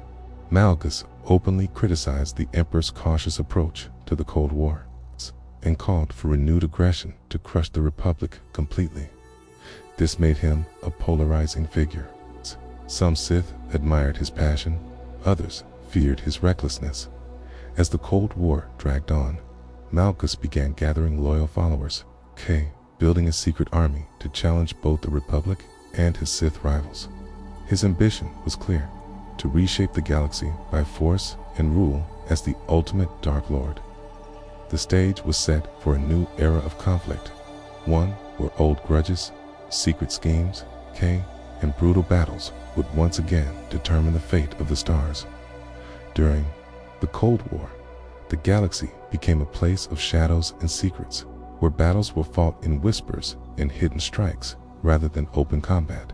Jedi and Sith alike became masters of espionage and sabotage. The Jedi Order dispatched covert teams to uncover Sith plots, while Sith assassins infiltrated Republic worlds to disrupt defenses and gather intelligence. Among the Republic's leaders, fear and uncertainty grew. Political factions debated how to respond. Some advocated stronger military action, while others pushed for diplomatic solutions to avoid another devastating war. Meanwhile, Darth Malgus continued to rise in power. His fierce combat skills and unyielding will earned him a reputation as one of the deadliest Sith Lords in generations. Unlike many Sith who preferred manipulation, Malgus led from the front lines, inspiring fear in his enemies and loyalty in his followers. His signature crimson armor and terrifying mask became symbols of Sith might. Under his command, the Sith launched a series of devastating raids on Republic supply lines, star bases, and outposts. These strikes were calculated to weaken the Republic's ability to wage war while avoiding full-scale battles that could trigger open conflict. Despite this, Malgus also challenged the Emperor's authority. He believed that the Sith had grown complacent and that the Empire should take bold action to crush the Jedi and the Republic once and for all. Secretly, Malgus plotted to overthrow the Emperor and claimed the Sith throne for himself. His ambitions extended beyond mere conquest. He sought to remake the galaxy in his image, a place where strength and honor ruled, and the weak were crushed beneath his feet. This dangerous mix of loyalty and rebellion created tension within the Sith ranks. Some Sith Lords secretly supported Malgus, while others remained fiercely loyal to the Emperor. The Cold War, therefore, was not only a battle between Republic and Sith, but also a deadly game of intrigue within the Sith Empire itself. As this silent war unfolded, the galaxy held its breath, waiting for the spark that would ignite the next great conflict. The tension of the Cold War era pushed both the Republic and the Sith Empire to develop new strategies and technologies for a conflict fought in shadows. The Republic invested heavily in intelligence agencies like the Jedi Intelligence Corps, specialized in espionage and covert operations. Jedi agents operated undercover on hostile worlds, gathering vital information and sabotaging Sith supply lines. Meanwhile, Sith Lords focused on dark side sorcery and forbidden sciences to create new weapons of destruction. Among these innovations were war droids powered by dark energy and experimental starships designed for stealth and surprise attacks. Darth Malgus, always seeking an edge, personally oversaw many of these developments. His brutal approach, combined with tactical brilliance, made him a feared commander. His raids were lightning fast and left devastation in their wake. The Cold War was also marked by political intrigue within the Republic. Senators debated how much power to give the Jedi, who were often seen as both protectors and threats to galactic freedom. Some feared that the Jedi were becoming too militarized, turning into an elite force answering only to themselves. Others argued the Jedi were the only ones capable of standing against the Sith. On worlds caught between the two powers, civilians lived in fear. Smugglers, mercenaries, and bounty hunters thrived, selling their services to the highest bidder. Many Jedi Knights found themselves protecting innocent populations, while also hunting Sith, cultists, and spies. The Force itself seemed to grow darker and more unstable during this time. Visions of war and destruction haunted many Force-sensitive individuals. Some Jedi struggled with temptation, fearing they might fall to the dark side, like their predecessors. The Cold War was not just a political or military struggle. It was a spiritual crisis that tested the very nature of the Force. As the galaxy waited for the inevitable eruption, Rakata, Darth, Malgus prepared for war, convinced that only decisive and brutal action could secure the Sith's ultimate victory.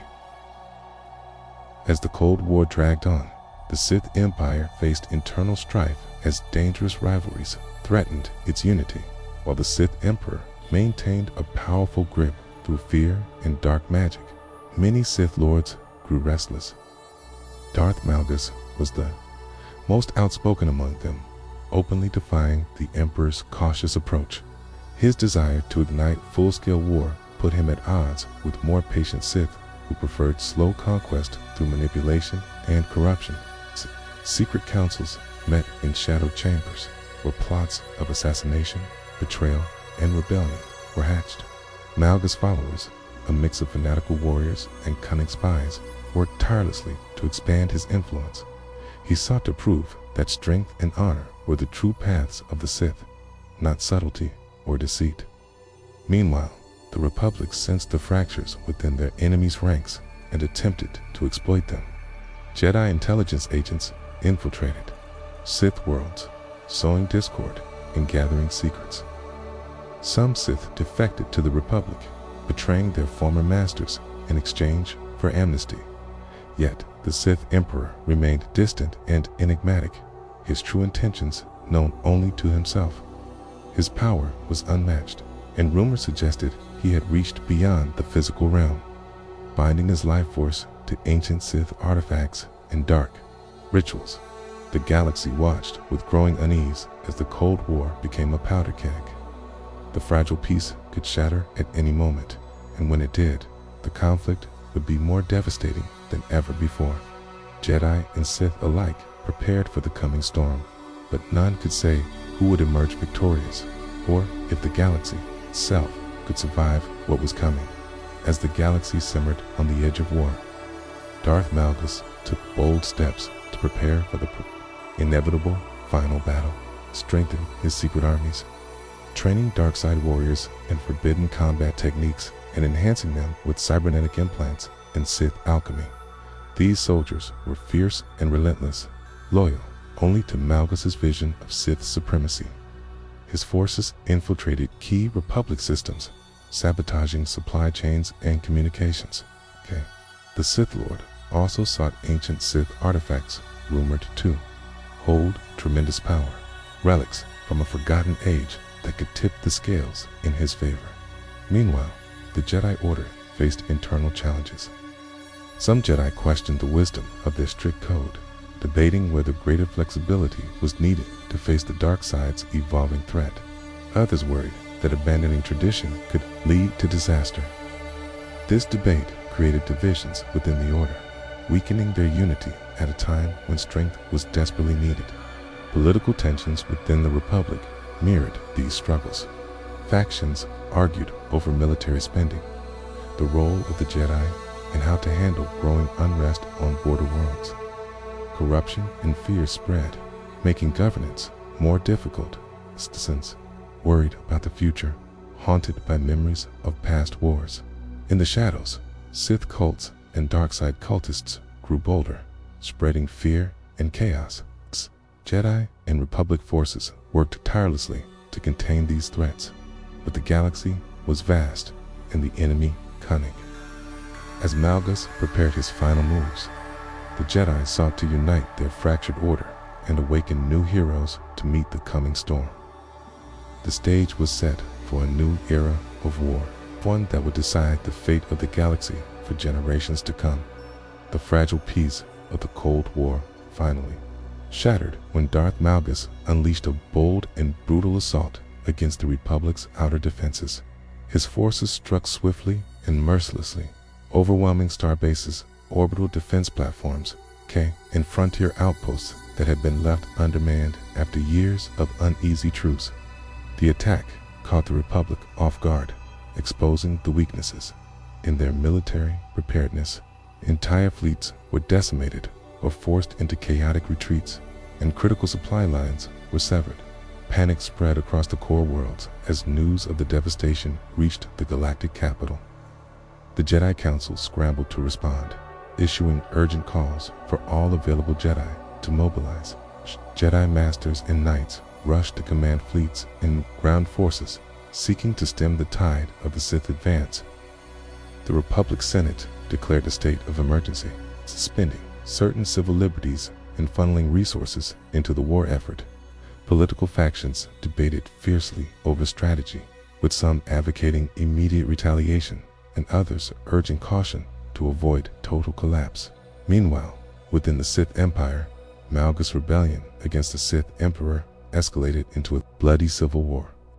Loyalist Sith lords clashed violently with Malgus followers, turning the Empire's heart into a battleground as old rivalries erupted into open conflict. Chaos weakened the Empire's control over some sectors, but Malgus' forces gained ground, fueled by his uncompromising vision of Sith dominance. On both sides, new heroes and villains emerged. Rakata would rise as symbols of hope and courage, and Sith lords whose names would be whispered in fear for centuries to come. Civilians suffered greatly in the crossfire, their worlds devastated and lives upended. The war was no longer just a contest of political power. It had become a brutal, galaxy-wide struggle for survival. The Cold War, with all its secrecy and tension, was over. What followed was the Second Great Galactic War, a conflict that would test the limits of courage, loyalty, and the very nature of the Force itself. The legacy of Revan and the ancient Sith Empire lived on. The eternal battle between light and dark raged across the stars, shaping the fate of all who dwelled within them. Chapter 7. The Second Great Galactic War. The Second Great Galactic War erupted in fury after Darth Malgus' devastating assault shattered the fragile peace of the Cold War.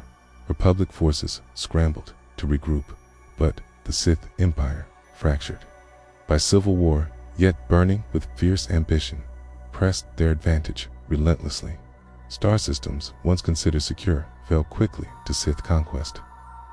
The Jedi Order, though battered and divided, responded with unwavering resolve, led by Grand Master Satele Shan and Jedi Knight Jace Malcolm. The Order coordinated large-scale campaigns to reclaim lost worlds and protect the innocent. Battles raged from the Outer Rim to the core, involving massive fleets, ground armies, and fearsome force duels. New weapons and technologies emerged. Dark-side rituals enhanced Sith warships with terrifying power, while Republic scientists developed advanced defense systems and energy shields. Civilians faced hardship and devastation, caught between the clashing titans. The Republic's political landscape shifted as well. Warhawks gained influence, advocating total war and increased military spending, while peace factions pushed for negotiation and reform. The Senate was divided and often paralyzed by conflict, limiting its effectiveness. Meanwhile, within the Sith Empire, Malgus continued his rebellion against the Sith Emperor. His followers sought to overthrow the ancient ruler and establish a new order based on strength and honor. This internal conflict complicated the war effort, but it also weakened the Emperor's hold, giving Malgus room to maneuver. The Jedi sensed that the Force itself was growing more unstable. Visions of darkness and destruction haunted many sensitive to the Force. The war was not only physical, but spiritual. It was an epic struggle that tested the very nature of light and dark. As the galaxy burned, new legends were born. Heroes and villains whose names would echo through history. The Second Great Galactic War was a crucible, shaping the fate of millions and deciding the destiny of the Republic and Sith Empire alike. The war's violence reached new heights as both sides unleashed devastating campaigns to control vital star systems and hyperspace routes. The Sith Empire, despite internal divisions, showed ruthless determination. Under Darth Malgus' command, Sith forces pioneered new combat techniques combining raw power with advanced technology. His shock troops were equipped with enhanced armor, cybernetic implants, and dark side enhancements that made them nearly unstoppable. Sith warships carried weapons capable of destroying entire fleets or planetary defenses with a single salvo. On the front lines, Sith lords like Darth Mar and Darth Nox lead brutal campaigns, coordinating strikes that struck deep into Republic space. The Republic responded with equally fierce resistance. Jedi generals, including Jace Malcolm and Saddle Shan, rallied their forces, employing new strategies that integrated Jedi abilities with conventional military tactics. Republic scientists developed advanced starfighter designs, powerful energy shields, and sophisticated surveillance systems to counter Sith aggression. Yet, despite these efforts, the Republic struggled to hold every system. Some worlds fell to Sith occupation, while others became battlegrounds ravaged by constant fighting. Civilian populations suffered under occupation, guerrilla warfare, and shortages of food and medical supplies. The Jedi fought not only for victory, but to protect these innocent lives. Then the Republic Senate debates grew heated. Some politicians pushed for harsh measures, including martial law and expanded Jedi authority, while others feared such steps risked turning the Republic into a military dictatorship. The tensions threatened to tear the fragile government apart, just as the war demanded unity. Meanwhile, the Sith Empire's civil war continued. Darth Malgus' rebellion gained momentum, and battles between loyalists and rebels weakened Sith control. The Emperor, elusive and powerful, rarely appeared. Instead, ruling through proxies and dark rituals, his mysterious nature fueled rumors and fear among both Sith and Republic. In the Force, the struggle grew more intense. Jedi visions became darker, and many Force-sensitive individuals wrestled with inner turmoil. The Great Galactic War was more than a conflict of armies. It was a test of wills, spirits, and the very balance of the Force itself. As the Second Great Galactic War unfolded, the galaxy witnessed some of its most brutal battles and heartbreaking sacrifices. Entire fleets clashed in space, while ground forces waged fierce campaigns on contested worlds. Jedi and Sith engaged in deadly duels that could shift the tide of battles or seal the fate of entire systems. One such battle was the Siege of Manaan, a water world known for its valuable resources. The Sith sought to control Manaan's production of Kolto, a rare healing substance vital to the Republic's war effort. The planet's native Mon Calamari people and Jedi defenders fought desperately to keep the Sith at bay. Despite overwhelming Sith forces led by Darth Mar, the Republic managed to hold key cities, turning Manaan into a symbol of resistance and hope.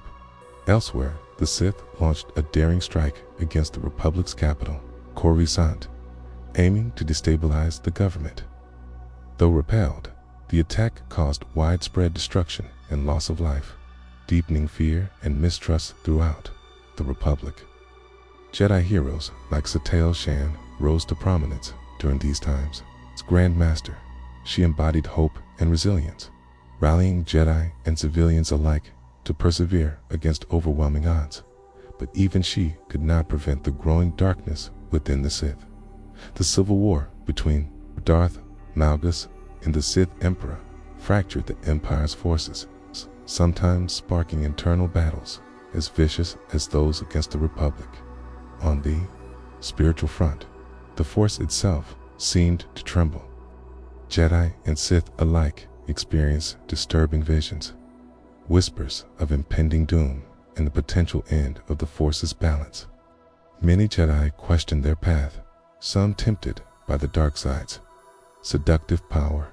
The conflict became not only a physical war, but a battle for the very soul of the galaxy. As the war raged, the fate of countless beings hung in the balance. The Second Great Galactic War was shaping the future in ways no one could yet foresee, with heroes and villains whose legacies would echo through the ages. Amid the relentless conflict, political intrigue shaped the war's course as much as battlefield valor. The Galactic Republic's Senate became a battleground for competing factions, each vying to influence the war's direction. Some senators pushed for aggressive military campaigns to crush the Sith once and for all. Others, weary of endless bloodshed, urged negotiations and reforms to heal the fractured galaxy. This division often delayed critical decisions, hampering the Republic's ability to respond swiftly to Sith offensives. The Jedi Order faced challenges both external and internal. The strain of constant warfare took a toll on Jedi morale and discipline. Debates over the Jedi Code intensified, some questioning whether strict adherence limited their effectiveness against the dark side's evolving tactics. Jedi leaders like Grandmaster Satele Shan sought to maintain unity, emphasizing the importance of balance and restraint. Yet whispers of dissent and temptation circulated among younger Jedi, some struggling to resist the allure of dark power. The Sith Empire, meanwhile, was far from unified. The ongoing civil war between Darth Malgus and the Sith Emperor splintered Sith forces across the galaxy. Some Sith Lords remained loyal to the Emperor's vision of hidden control and long-term dominance, while others backed Malgus' call for open warfare and Sith supremacy through force. These rivalries weakened the Empire's hold over conquered systems and led to brutal infighting. On the front lines, battles were fierce and often unpredictable. Planets shifted hands multiple times, with neither side able to maintain permanent control. Civilian populations suffered terribly, caught between armies and subjected to occupation, famine, and fear. Force-sensitive individuals, both Jedi and Sith, experienced profound spiritual turmoil. The conflict strained the very fabric of the Force, causing disturbances felt by those attuned to its currents. The Second Great Galactic War was not only a test of military strength, but a crisis of faith, courage, and survival. As the galaxy burned, legends were forged in fire heroes who would shape history and villains whose names would inspire terror for generations. In the midst of wars, chaos, individual acts of heroism and betrayal profoundly shaped the course of the conflict. Jedi Knights like Nilas, a former Sith apprentice turned Republic ally, performed daring missions behind enemy lines, disrupting Sith plans and rescuing civilians trapped in war zones. His knowledge of Sith tactics and darkside abilities made him a valuable asset, but also marked him as a target for Sith assassins. Meanwhile, Darth Malgus intensified his campaign to unite Sith forces under his banner. He sought out powerful artifacts, such as the legendary Malleus Crystal, said to amplify the dark side's power. Malgus believed that only through overwhelming strength could the Sith secure ultimate victory. His confrontations with Jedi leaders became legendary, including brutal duels with Grandmaster Satele Shan and Jedi Knight Jace Malcolm. The Sith Emperor, meanwhile, retreated further into the shadows, orchestrating events from afar and employing dark rituals to extend his influence across the galaxy. Within the Republic, political and military leaders grappled with the immense toll of war. Public support waned as casualties mounted and resources dwindled. Some factions demanded peace at any cost, while others pushed for total victory regardless of the price. This tension fueled internal dissent, complicating efforts to maintain a united front against the Sith.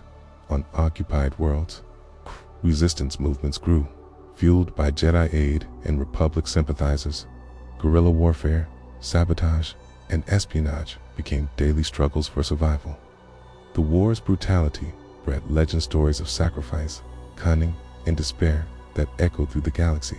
In the Force, the conflict's intensity created powerful disturbances. Some Force-sensitive individuals were driven mad by visions of destruction, while others found renewed strength and purpose. The Second Great Galactic War tested every being's courage and resolve, shaping the destiny of the Republic, the Sith, Empire, and the galaxy itself. The Second Great Galactic War reached a pivotal climax with the legendary Battle of Nathema, a lifeless world steeped in dark side energy. Darth Malgus sought to harness Nathema's power to cripple the Republic once and for all. The battle was fierce and devastating, involving massive fleets and thousands of combatants on both sides. Jedi and Sith engaged in epic confrontations amid the planet's barren wastelands and shattered ruins. Despite the Republic's valiant defense, led by Grandmasters Teo Shan and Jedi Knight Jace Malcolm, whose forces unleashed destructive, dark-side rituals that drained the life from Nathema, turning it into a void of despair. The Sith Empire's victory on Nathema sent shockwaves through the galaxy, demonstrating the terrifying extent of Sith power and dark-side influence. Yet this triumph came at a cost. The Emperor's grip on the Sith Empire weakened further as Malgus's rebellion intensified. The civil war between Sith factions threatened to tear the Empire apart from within, even as they waged war against the Republic. In the Republic, the war's toll led to growing calls for peace. Civilians and politicians alike demanded an end to the endless bloodshed. However, the Jedi remained steadfast, believing that only through continued resistance could the galaxy avoid falling into eternal darkness. The conflict's spiritual impact deepened, with Jedi struggling to maintain balance amid the dark side's overwhelming presence. The Second Great Galactic War marked a turning point, a moment when the fate of the galaxy hung in precarious balance. Heroes rose and fell, alliances shifted, and the eternal struggle between light and dark raged on. This war would leave scars that shaped the galaxy's future for generations, setting the stage for the next chapter in the saga of the Sith and the Jedi. Chapter 8: The Rise of the Eternal Empire and the Jedi Civil War. Following the devastating Second Great Galactic War, the galaxy found itself in turmoil and uncertainty. While the Sith Empire remained fractured by the civil war between Darth, Malgus, and the Sith Emperor, a new and unexpected power emerged from the unknown regions. It's an area of space largely unexplored and mysterious to both Republic and Sith. This new force, known as the Eternal Empire, was unlike anything the galaxy had seen before, led by the immortal warlord, Vagon Marek. The Eternal Empire wielded ancient technology and a mastery of the Force that rivaled even the greatest Jedi and Sith. Vagon Marek's ambition was vast, to conquer the entire galaxy and impose his own brutal order. As the Republic struggled to recover from recent wars, the Eternal Empire launched surprise attacks on border systems, swiftly overwhelming planetary defenses. Jedi and Republic forces were unprepared for the Eternal Empire's advanced weaponry and tactics. Meanwhile, the Sith Empire's internal conflict weakened their ability to respond effectively. Sensing opportunity, Vagon Marek sought to exploit the fractured state of galactic powers. Within the Jedi Order, the constant warfare had taken a heavy toll. Debates over how to respond to this new threat divided the Order. Some Jedi advocated immediate and forceful action, while others urged caution, fearing another devastating conflict. These tensions deepened existing divisions and sparked what would become known as the Jedi Civil War, schism that pitted Jedi against Jedi. The galaxy stood at another crossroads. The rise of the Eternal Empire and the fractures within the Jedi Order threatened to plunge the galaxy into darkness unlike anything seen before. The stage was set for a new era of conflict where alliances would shift. Old enemies would become allies, and the fate of the galaxy would once again hang in the balance. The Eternal Empire's swift and brutal expansion caught the Republic and Sith Empire off guard. Their forces moved with precision, overwhelming border worlds with advanced war machines and elite troops. Trained in darkside techniques unlike any previously encountered, Yuuzhan Vong wielded ancient Sith and unknown force powers that granted him near immortality, making him a terrifying and nearly unstoppable foe. As news of the Eternal Empire's conquest spread, panic and uncertainty gripped the galaxy. The Republic scrambled to fortify defenses, but internal political struggles slowed coordinated response. The Jedi Order, already weakened by the Second Great Galactic War, was further divided by the emerging threat. Some Jedi, led by Master Tana Shan, called for unity and immediate military action. Others, including influential figures like Kavir and Tanos, advocated for diplomacy and caution. This disagreement escalated tensions, leading to open conflict within the Jedi ranks. Jedi who supported aggressive tactics formed a faction known as the Crusaders, determined to fight the Eternal Empire at any cost. Their opponents, called the Peacekeepers, sought peaceful solutions, fearing another catastrophic war. The Jedi Civil War fractured the Order's long-standing unity, weakening its ability to face the Eternal Empire effectively. Meanwhile, Yuuzhan Vong exploited these divisions, spreading propaganda and sowing distrust among both Jedi and Republic leaders.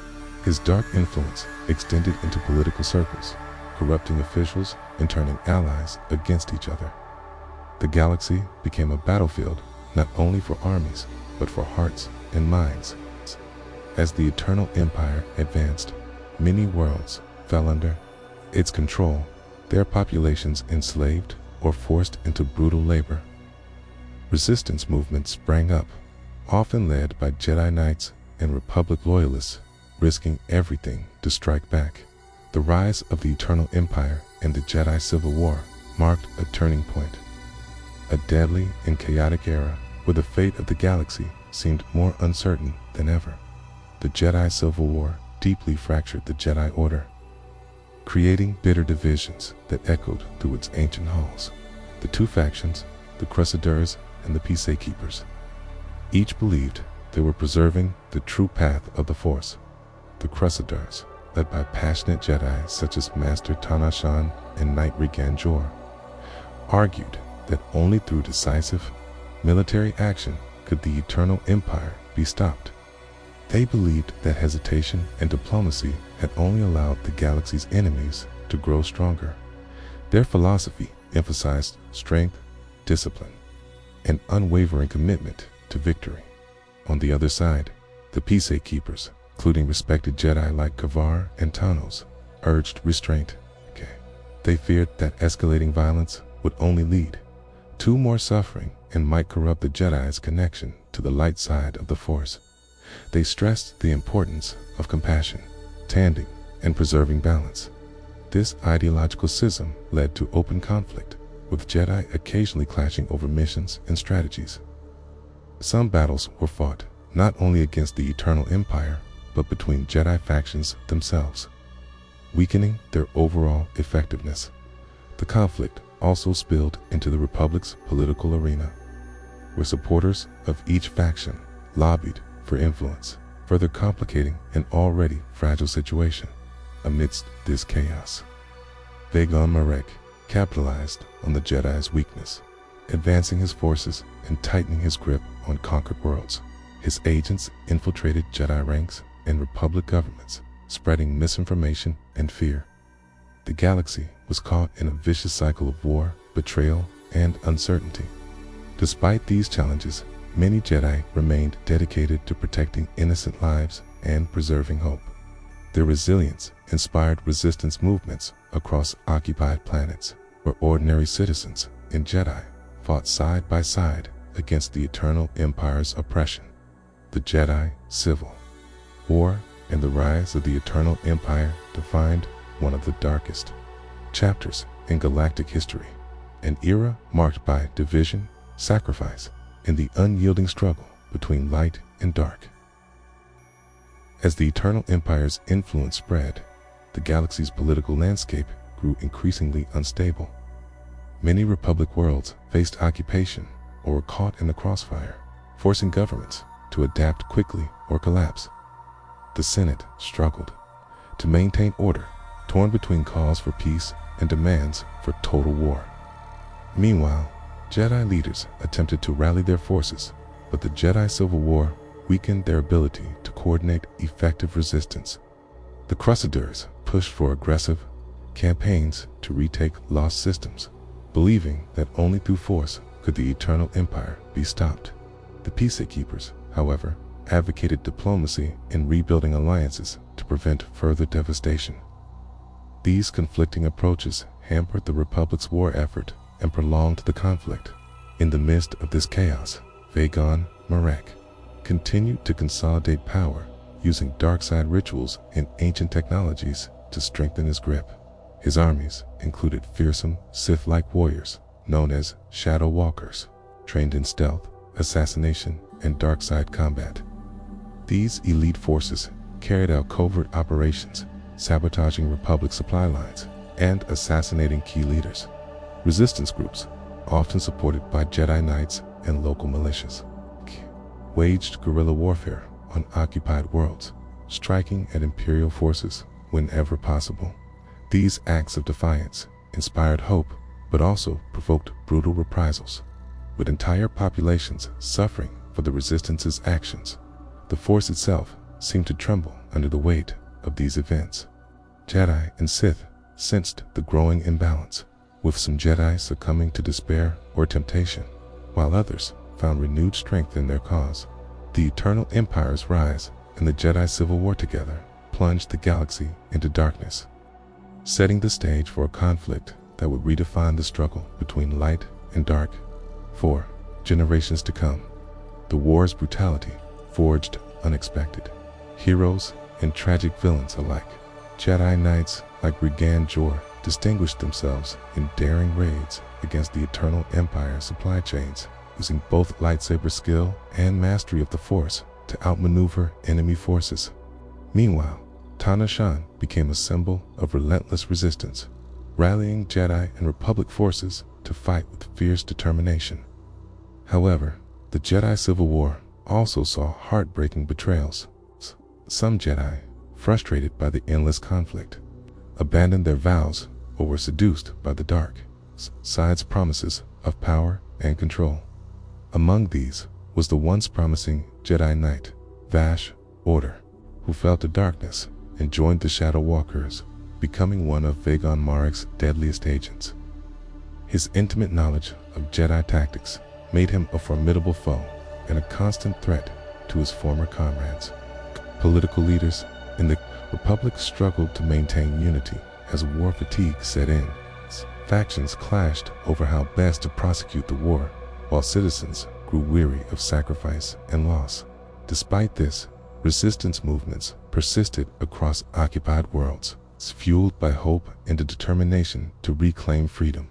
The Jedi Civil War deepened the divisions within the Order, but also inspired efforts to reconcile differences and restore unity.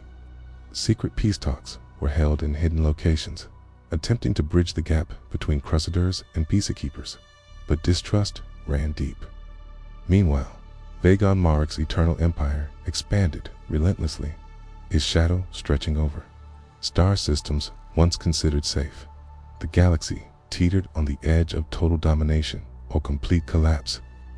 The eternal battle between light and dark had entered a new and dangerous phase, with the outcome uncertain and the stakes higher than ever before. The climax of the Jedi Civil War came with the desperate Battle of Orus, a strategic world on the border of the Eternal Empire's territory. The battle was fierce and chaotic, involving massive fleets and ground forces locked in brutal combat.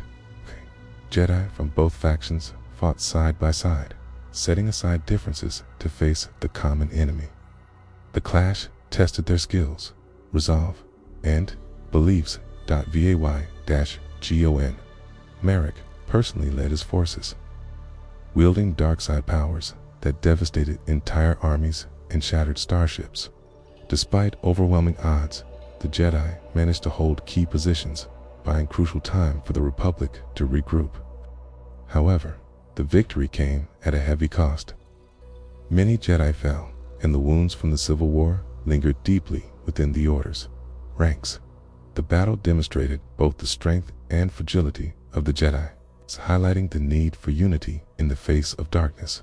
Following the Battle of Oros, the Jedi began tentative steps toward reconciliation, recognizing that only together could they hope to defeat the Eternal Empire.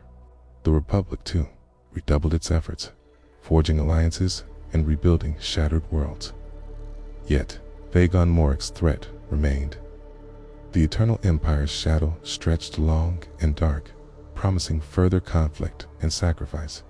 The Jedi Civil War and the rise of the Eternal Empire marked a turning point, a moment when the galaxy stood at the brink of destruction or salvation. The struggle between light and dark would continue, shaping the fate of all who lived among the stars as legends were born and destinies forged in the fires of war.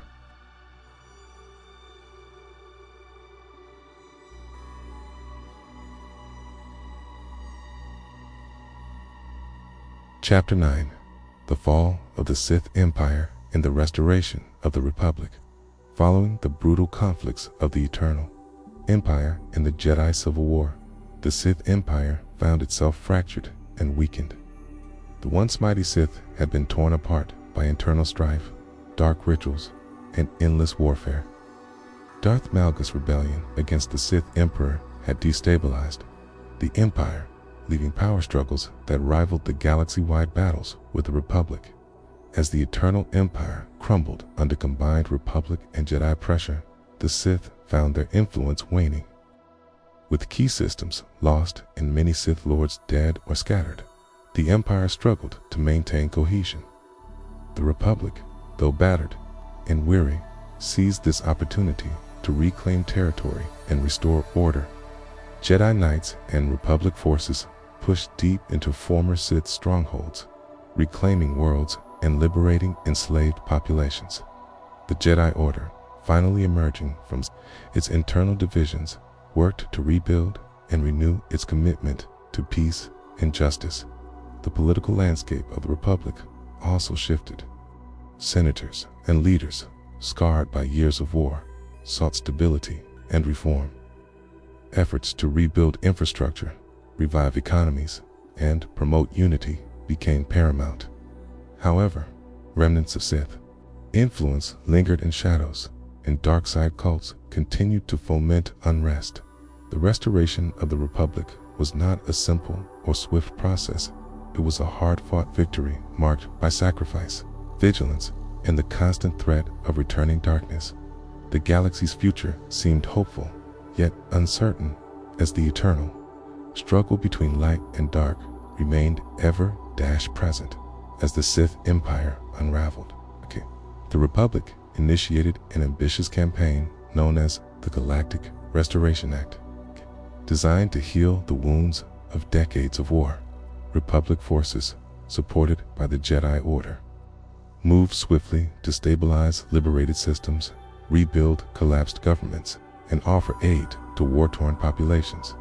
Planets like Taris, Andron, and Telos became central to reconstruction, each serving as staging grounds for relief efforts, refugee housing, and Jedi-led mediation. The Jedi Order, now unified under the renewed leadership of Grand Master Satil Shan, launched the Light Side Accorda movement, focused on healing, balance, and training the next generation of Jedi without the rigid orthodoxy that had once caused division. Former Crusaders and Peacekeepers put aside their past, working together to protect the galaxy from lingering threats. But while the Republic celebrated victories on the surface, shadows stirred beneath. Scattered Sith Lords, unwilling to surrender their dark ambitions, went into hiding. Some retreated to ancient Sith worlds like Korriban and Zeost, where they plotted revenge in secret temples and buried archives. Others became warlords, carving out domains in uncharted sectors where Republic authority was weak. These rogue Sith employed mercenaries, dark side adepts, and criminal syndicates to maintain their grip, creating pockets of chaos the Republic struggled to control. Meanwhile, rumors began to surface of a dark power lurking beyond known space survivors of the Eternal Empire, or something even older. The Jedi sensed the disturbance, though its source remained hidden. Despite the victories, peace was fragile. The galaxy, while slowly healing, stood on the edge of a new era, one that promised either lasting harmony or the resurgence of ancient darkness, waiting to strike again. While the Republic focused on rebuilding, the Jedi Order underwent one of its most significant transformations in centuries. The experiences of war, internal conflict, and the failure to prevent countless tragedies forced the Order to evolve. Under the guidance of Grand Master Satele Shan, the Jedi reformed their teachings and structure. The strict dogma that once discouraged attachment and emotion was softened. Jedi were now encouraged to understand their emotions rather than suppress them, fostering strength through balance instead of denial. Temples once abandoned during the wars were restored, and new academies were founded on worlds like Taion, Telos, and Anda. These academies welcomed a new generation of Force-sensitive students, many of whom were orphans or survivors of war. Jedi Masters from both the Crescendor and Piseki factions became mentors, working together to ensure the mistakes of the past would not be repeated. However, as this new Jedi Order rose, threats remained hidden. Warlords continued to harass outer systems. One such warlord, Darth Revan, gained a fearsome reputation by using ancient Sith alchemy to mutate his followers into monstrous enforcers. His growing cult, known as the Bloodscales, terrorized fringe colonies and slaughtered Jedi sent to stop them. The Republic dispatched elite task forces to eliminate these warbands, but with limited resources and the galaxy still reeling from war, progress was slow. Meanwhile, deep within the unknown regions, strange signals and starship disappearances raised alarm. Some Jedi believed the Eternal Empire had not truly been destroyed. Others whispered of an ancient darkness far older than the Sith, something that even the Jedi archives could not fully explain. The Republic, while outwardly triumphant, remained on guard. Keys had returned, but it was thin and trembling, like a calm before a greater storm. Seeds of the next conflict had already been planted. As Jedi efforts focused on galactic restoration, the Republic faced new threats that no longer wore the banners of the Sith or the Eternal Empire. Criminal empires, war profiteers, and slavers filled the power vacuum in lawless systems. Syndicates like the Red Nexus, the Crimson Dawn, and the Brokharn Hounds rose to power by exploiting fragile economies and desperate populations. These groups trafficked in weapons, rare tech, and force artifacts looted from battlefields and temples. In response, the Republic formed the Galactic Stabilization Command, an elite unit tasked with countering piracy, organized crime, and rogue force users.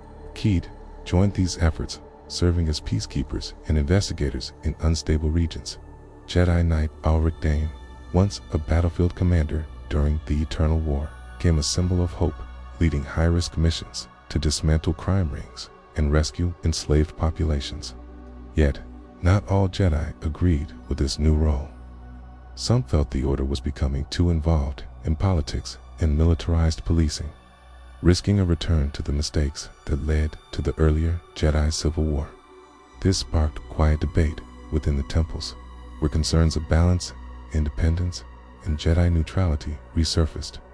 Meanwhile, whispers of ancient Sith artifacts appearing on the black market disturbed the council. These relics carried echoes of powerful dark side energy and corrupted those who sought to wield them. Rogue archaeologists, mercenaries, and cultists scrambled to find more, unknowingly awakening forces that had been buried for millennia.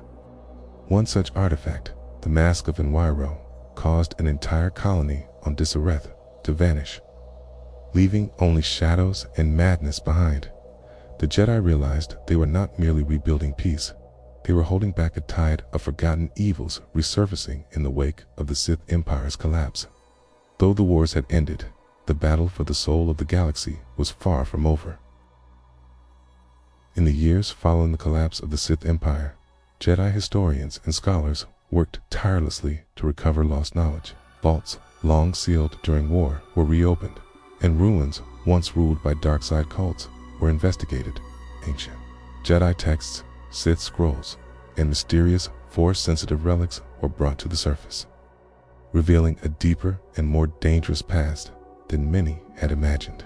One expedition to the dead world of Maladrosses uncovered an obsidian pyramid buried beneath the ash, filled with carvings of beings older than both Jedi and Sith. Entities described as Voidwalkers, said to feed on fear and emotion. The Jedi Council debated what to do with such findings.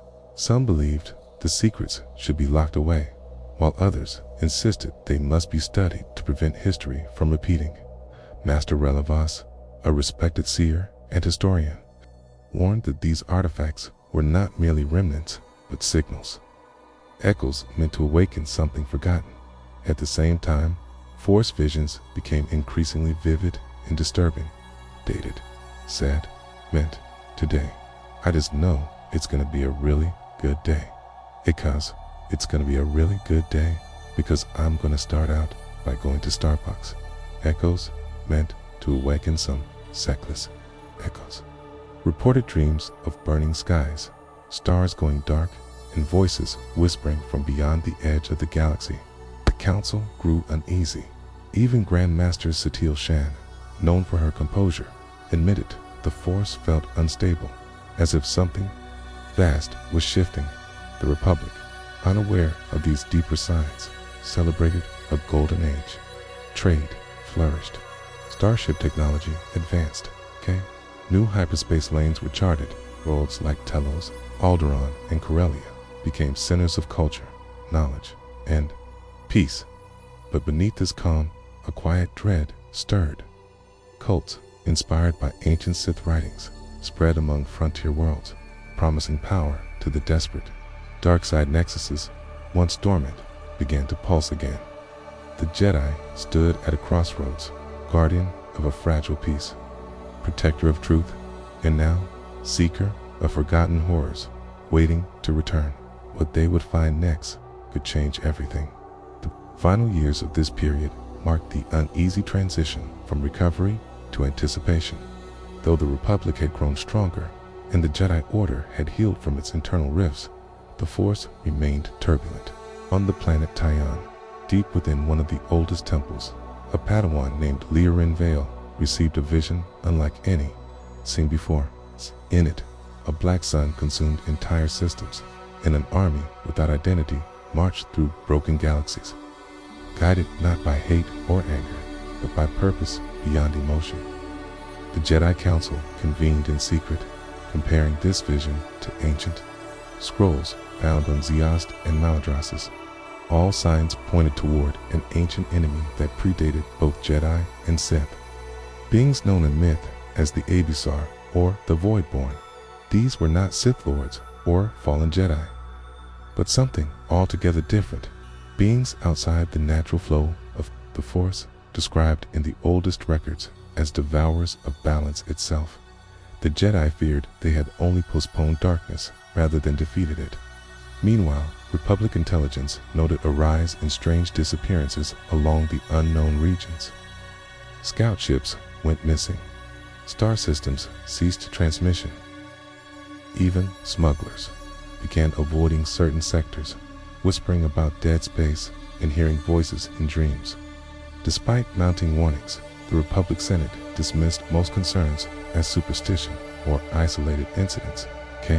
They preferred to focus on prosperity, trade, and diplomacy.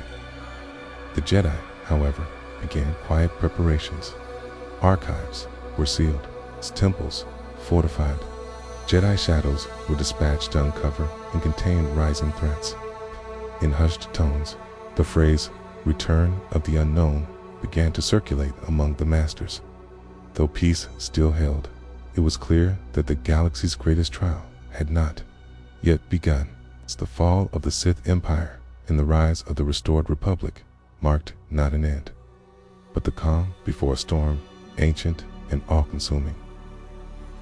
Due to the video, we decided to skip over the main 6 movies and continue to the aftermath of the Empire. Let's continue with the video. Chapter 10, Thrawn and Aftermath. After the fall of the Galactic Empire at the Battle of Endor, the galaxy struggled to find peace. The new Republic was formed, but the shadows of the Empire lingered in scattered remnants and fractured warlords. Among these, one figure rose to terrifying prominence: Grand Admiral Thrawn. Thrawn was a member of the Kai's species, a blue-skinned, red-eyed warrior from the unknown reaches of the galaxy. His genius in strategy and tactics made him the most dangerous Imperial leader to emerge after the Emperor's death. Thrawn's campaign aimed to restore the Empire's former glory by uniting the fractured Imperial forces under his command. His understanding of art, culture, and psychology allowed him to anticipate his enemy's moves with uncanny precision. Unlike previous Imperial leaders driven by anger or ego, Thrawn relied on cold, calculated logic and patience. He waged a war not only of firepower, but of intellect. The new Republic, led by Mon Mothma and other emerging leaders, faced immense challenges. The galaxy was war-weary, and political factions within the Republic debated how to handle the Imperial remnants. Some advocated harsh retaliation, while others urged reconciliation and rebuilding. Thrawn's return to power tested the fragile unity of the new Republic. He struck quickly, targeting key systems to cripple supply lines and rally Imperial loyalists. His battles were masterpieces of strategy, often winning against superior forces by outthinking rather than outgunning them. His presence revived fears that the Empire was far from defeated. Meanwhile, the rebel heroes, now legends, were called back into service to face this new threat.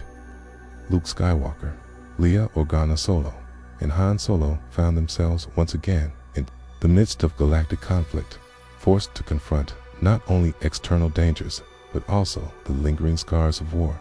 The age of rebuilding was complicated by these renewed hostilities, as the galaxy balanced hope for peace with the harsh realities of continued war.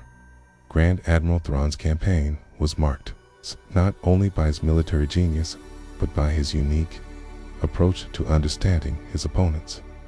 He studied the art and culture of every species he encountered, believing that an enemy's creative expression revealed their strategies and weaknesses. This method allowed him to predict Republic and Rebel tactics before battles began. His flagship, the Chimod, became a symbol of Imperial resurgence. Feared across the galaxy, Thrawn gathered a loyal cadre of commanders and advisors, including the cunning warlord Mari Sindel, a deadly assassin Timo, a dark side adept, and Goran Pevic, a strategist known for his unyielding discipline. Under Thrawn's leadership, the remnants of the Empire forged alliances with criminal syndicates, such as the Black Sun and the Pyronauts, bolstering their forces with mercenaries and illicit resources. The Republic faced not only military threats, but also political turmoil. The new Republic Senate was fractured, with debates raging over defense budgets, diplomatic priorities, and the treatment of former Imperial worlds. This internal division hampered coordinated responses to Thrawn's advances. Meanwhile, the Jedi Order was in a fragile state after decades of war and persecution. Luke Skywalker, having begun to rebuild the Jedi, found his efforts challenged by the shadow of the dark side and the lingering threat of Sith remnants. Thrawn exploited this instability, using propaganda and covert operations to undermine Jedi morale. The conflict was not merely a series of battles, but a struggle for the soul of the galaxy. Thrawn's ability to strike at the political and psychological weaknesses of his enemies prolonged the war and tested the resilience of the new Republic. Despite these challenges, hope endured. Heroes from the rebellion returned to inspire new generations, and alliances formed across star systems to resist imperial resurgence. The galaxy teetered on a knife's edge between peace and chaos, with the legacy of the Empire's fall shaping every decision and every battle. One of Thrawn's most infamous campaigns involved the world of Sil, located in the outer reaches. The planet was home to a proud and fiercely independent species, Silan, known for their warrior culture and unique art forms. Recognizing their importance as a potential ally or enemy, Thrawn carefully studied the Silan sculptures in murals, gaining insight into their tactical mindset and social structures. Rather than launching a direct assault, he orchestrated a campaign of psychological warfare, spreading disinformation and exploiting internal divisions among Silan clans. His agents sabotaged key infrastructure and incited rebellions that weakened the planet's defenses without revealing Imperial involvement. The New Republic sent relief forces, but they were caught off guard by the subtlety and precision of Thrawn's tactics. This victory demonstrated Thrawn's preference for manipulation over brute force and cemented his reputation as a master strategist. Meanwhile, in the New Republic, political rivalries intensified. Senator Mon Mothma, a staunch advocate for peace and diplomacy, faced opposition from more hawkish members who called for aggressive military responses. The Senate's indecision hindered coordinated efforts, allowing Thrawn to exploit the cracks in Re-Pub-Lick unity. Amidst the turmoil, Jedi Knight Kyle Katarn emerged as a key figure. A former soldier turned Jedi Katarn combined combat skill with a practical understanding of war's realities. He led daring missions behind enemy lines, disrupting Imperial supply chains and gathering intelligence on Thrawn's movements. Efforts bolstered the morale of the New Republic and inspired hope that the galaxy could overcome its darkest hour. Yet, the shadow of the Empire loomed large.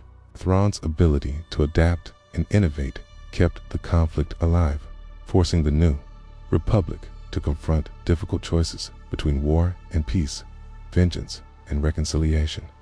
The galaxy's future hung in the balance as the struggle between light and dark entered a new and uncertain phase. Despite his tactical brilliance, Grand Admiral Thrawn's campaign ultimately ended in defeat, but not without lasting impact.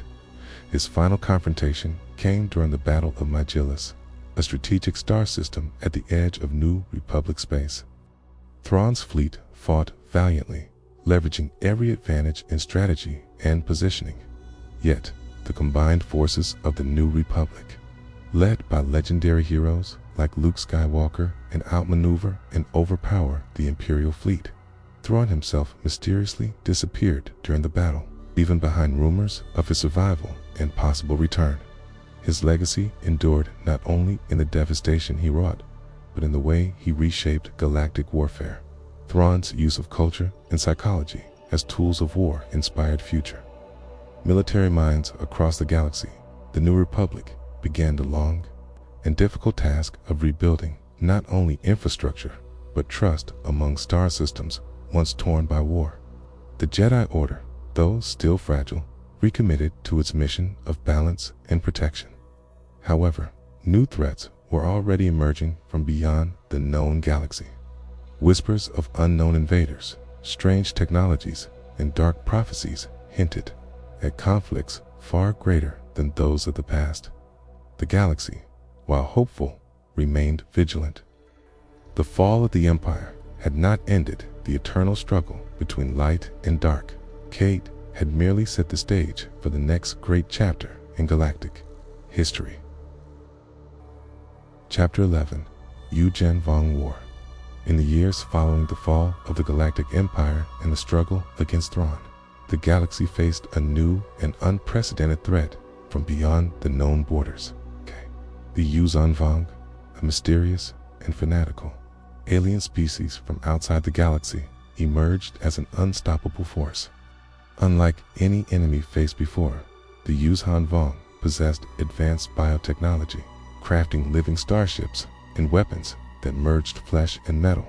They rejected the use of the Force, considering it an abomination and blasphemy, which made them immune to many Jedi powers. The Yuuzhan Vong's invasion was brutal and devastating. They laid waste to entire star systems, tearing down worlds, with cruel efficiency and enslaving or exterminating populations who resisted. The New Republic and Jedi Order found themselves unprepared for this alien scourge. Traditional strategies and weapons were ineffective against the living technology and relentless zeal of the invaders. The war shattered the fragile peace the galaxy had barely achieved after decades of conflict. Key planets like Coruscant, Corellia, and Alderaan suffered under the onslaught. The Jedi Order was stretched thin, forced to fight on multiple fronts while struggling to understand an enemy that was both technologically advanced and spiritually alien. The galaxy's population faced fear, displacement, and loss on an unimaginable scale. Despite these hardships, leaders and heroes rose to meet the challenge. The Solo family, including Leia, Organa, Solo, and her children, became central figures in the resistance. Kochan, Solo, and Tanel Kashan fought valiantly, though the cost was high. The Yuuzhan Vong War reshaped the galaxy's politics, alliances, and understanding of the Force itself. It was a war unlike any before, testing the very limits of hope, resilience, and the fight between light and dark. The Yuuzhan Vong's tactics were unlike anything the galaxy had encountered before. They preferred slow, methodical conquest, using terror and psychological warfare to break the will of their enemies. Their warriors, trained from birth in brutal rites and indoctrinated with a religious zeal, wielded weapons forged from living bone and sinew, pervious to blaster fire and conventional defenses.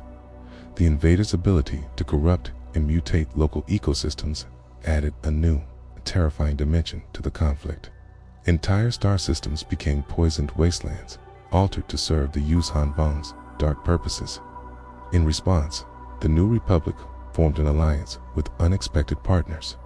Even former enemies and criminal syndicates joined forces, recognizing the existential threat posed by the invaders.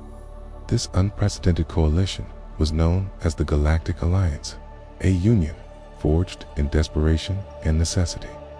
Jedi played critical roles not only on the battlefield, but as diplomats, mediators, and spiritual leaders. Jedi Master Kraven Jox and his apprentice Tanel Kashan worked tirelessly to coordinate resistance efforts, combining military strategy with deep Force insight. The war also challenged long-held beliefs about the Force. The Yuuzhan Vong's rejection of the Force and their strange abilities led some Jedi to question the nature of the Force itself. Was it truly universal, or were there dark corners beyond their understanding? Meanwhile, political intrigue and betrayal complicated the war effort. Some factions sought to exploit the chaos for their own gain, while others doubted the leadership of the New Republic and the Jedi. The Yuuzhan Vong exploited these fractures with cunning, spreading misinformation and sowing discord. Despite the overwhelming odds, pockets of resistance survived and struck back, keeping hope alive in the darkest days. The war would drag on for years, shaping the galaxy's future and leaving scars that would never fully heal. One of the darkest moments of the Yuuzhan Vong War came with the fall of Coruscant, the heart of the New Republic and a symbol of galactic unity. The invaders' living war machines breached the planet's defenses, overwhelming the New Republic fleet and ground forces. The Jedi fought valiantly, but were unable to prevent the devastation.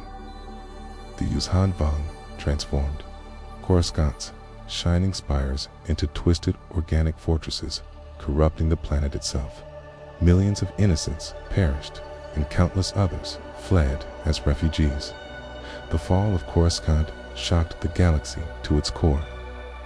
The New Republic's leadership was forced to relocate to the Outer Rim, and morale sank to new lows. The Solo family played a critical role during this time. Leia Organa Solo led efforts to evacuate civilians, and organized resistance cells. A son, Jaqen Solo, was a rising Jedi Knight whose skills and bravery earned him respect, but also made him a target for the invaders. Jaqen struggled with the heavy burden of leadership and the temptations of the dark side that the war seemed to invite. The war's horrors left lasting psychological scars on survivors, fueling internal conflicts and personal tragedies. Amid the chaos, the Yuuzhan Vong continued their relentless advance, pushing deeper into New Republic space and threatening to annihilate all resistance. The Jedi faced difficult choices, balancing the need for military action with their principles of compassion and protection. The Yuuzhan Vong War would become a defining conflict, shaping the destinies of heroes and villains alike, and forever altering the galaxy's understanding of the Force and the nature of war. As the Yuuzhan Vong War dragged on, the galaxy's leaders searched desperately for a way to end the seemingly endless conflict. New alliances formed, including with mysterious alien species previously unknown to the Republic, such as the Shuwash and the Killik. These species brought unique technologies and perspectives that aided the resistance. Jedi efforts also intensified with many training new initiates. Despite the dangers, the war demanded sacrifice and resilience from all corners of the galaxy. Jaqen Solo's journey became a central thread of the conflict. His struggles with the dark side deepened as he sought greater power to defeat the invaders. His transformation into Darth Vader marked a turning point in the war, dividing the Jedi and shaking the foundations of the new Republic. Meanwhile, the Yuuzhan Vong revealed their ultimate weapon, the world ship Yamos, a massive, living fortress capable of devastating entire star systems. The battle for the galaxy's survival culminated in a desperate and epic confrontation near the Yuuzhan Vong homeworld, where heroes and villains alike made their final stands. The war ended with heavy losses on all sides, but the Yuuzhan Vong were eventually defeated and exiled beyond the galaxy's borders. Yet, cost was high. Whole worlds lay in ruins, and the political landscape was forever changed. The Yuuzhan Vong War left a legacy of tragedy and caution, reminding the galaxy that peace was fragile and the darkness beyond was always waiting. In the aftermath of the Yuuzhan Vong War, the galaxy faced the monumental task of rebuilding. The destruction left entire star systems devastated, economies shattered, and millions displaced. The New Republic struggled to re-establish order and provide aid to countless refugees. Political factions vied for influence, some pushing for more centralized power, while others demanded greater autonomy for local systems. The Jedi Order, deeply scarred by the war and the betrayal of Jaqen Solo, faced an identity crisis. The teachings of the Force were questioned as many Jedi wondered if their role in galactic affairs was changing forever. The war had proven that the Force was not all-powerful and that threats from beyond could not always be stopped by traditional means. Efforts to strengthen the Jedi Order began, focusing on new training methods and deeper understanding of the Force's mysteries. Survivors of Vong-occupied worlds suffered lasting trauma, with some planets permanently scarred by biotech corruption. The Jedi established healing enclaves, while the New Republic debated how to integrate the defeated Vonga species now stripped of their gods and purpose. Meanwhile, former Yuuzhan Vong prisoners were held in detention camps, raising ethical questions about justice and reconciliation. The Solo family remained central figures in this new era.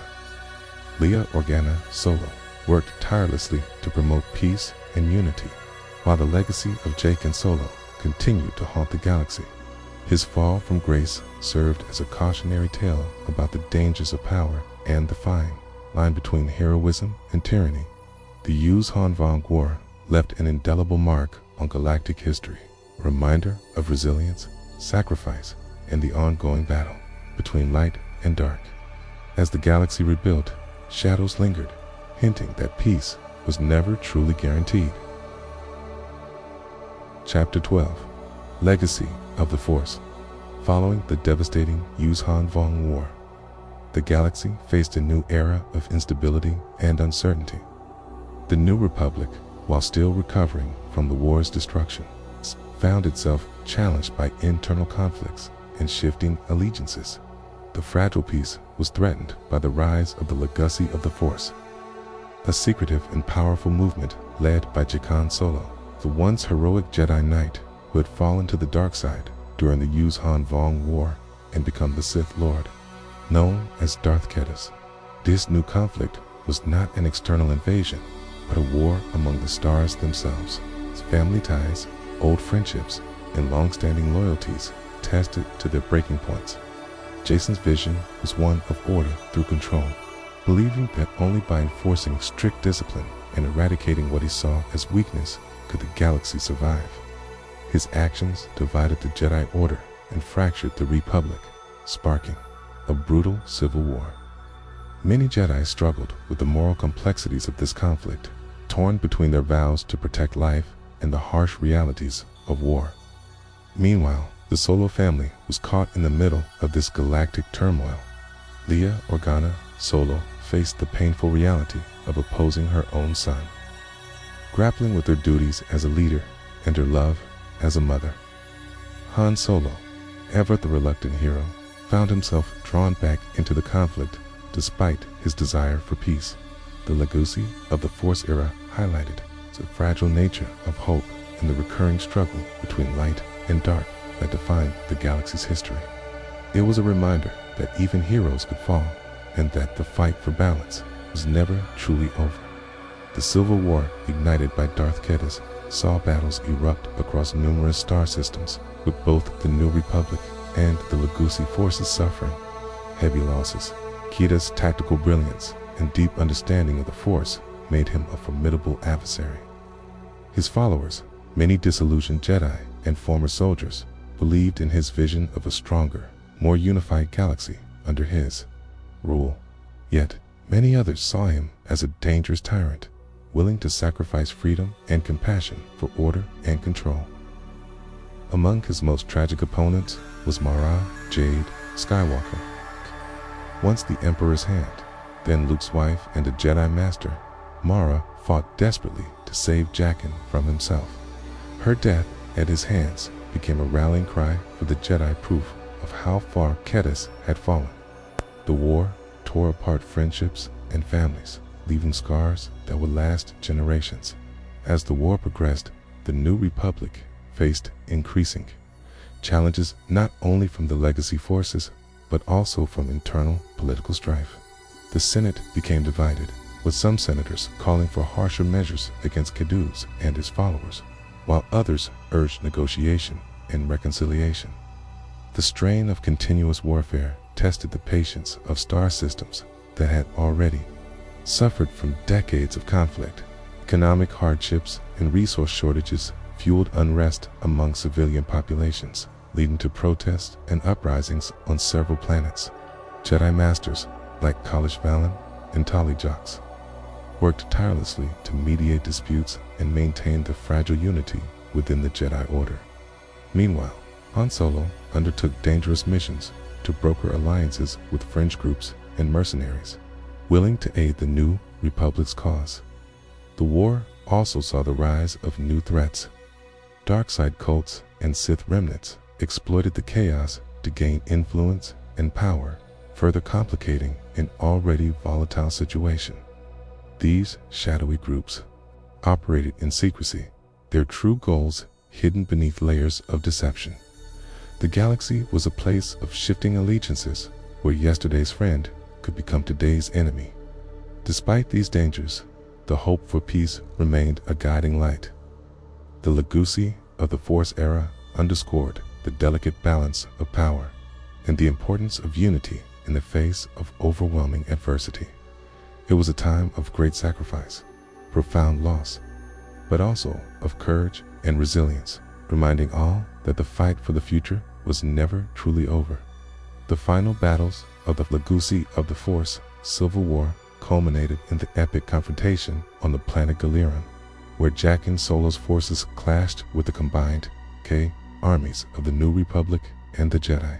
The conflict was marked by intense lightsaber duels, fleet engagements, and acts of heroism and sacrifice on all sides. Ultimately, Jack and Solo was defeated, but his legacy endured as a cautionary tale about the dangers of unchecked power and the seductive nature of the dark side. The New Republic emerged battered but determined to rebuild and heal the wounds of war. In the aftermath, the Jedi Order undertook reforms to prevent future schisms and to strengthen their role as guardians of peace and justice. The Solo family, despite their losses and betrayals, remained central to galactic affairs, embodying both the triumphs and tragedies of this turbulent era. The legacy of the Force era served as a stark reminder that the struggle between light and dark was eternal, and that the fate of the galaxy depended on the vigilance and courage of every generation. It was a chapter marked by complexity, sacrifice, and the enduring hope that even in the darkest times, the light would prevail. Chapter 13: Fate of the Jedi and Legacy Era. After the turbulent legacy of the Force conflict, the galaxy sought a fragile peace, but new threats emerged to challenge the New Republic and the Jedi Order. This period, known as the fate of the Jedi Era, was marked by political intrigue, ancient mysteries, and the return of forgotten powers. Jedi Master Luke Skywalker continued his efforts to rebuild and reform the Jedi Order, training new generations of Jedi while grappling with the complex nature of the Force. Meanwhile, the galaxy faced the rise of Abeloth, a dark and powerful entity from ancient times. Abeloth was a being of chaos and corruption, with the ability to manipulate the Force in terrifying ways. Her influence spread like a shadow across the galaxy, corrupting individuals and twisting events to her will. At the same time, the New Republic grappled with political instability as factions within the Senate and military vied for control. The balance between democracy and security was fragile, with debates over surveillance, defense, and civil liberties. This era also saw the rise of Ronfell, a charismatic and determined leader who sought to unite the galaxy and bring order amidst chaos. Ronfell's leadership was instrumental in facing the threats posed by Abeloth and other dark forces. The Legacy era intertwined with the fate of the Jedi, featuring new heroes like Cade Skywalker, a rogue Jedi struggling with his destiny in the shadows of his family's past. Cade's journey was one of redemption, rebellion, and the quest to define what it meant to be a Jedi in a galaxy still healing from war.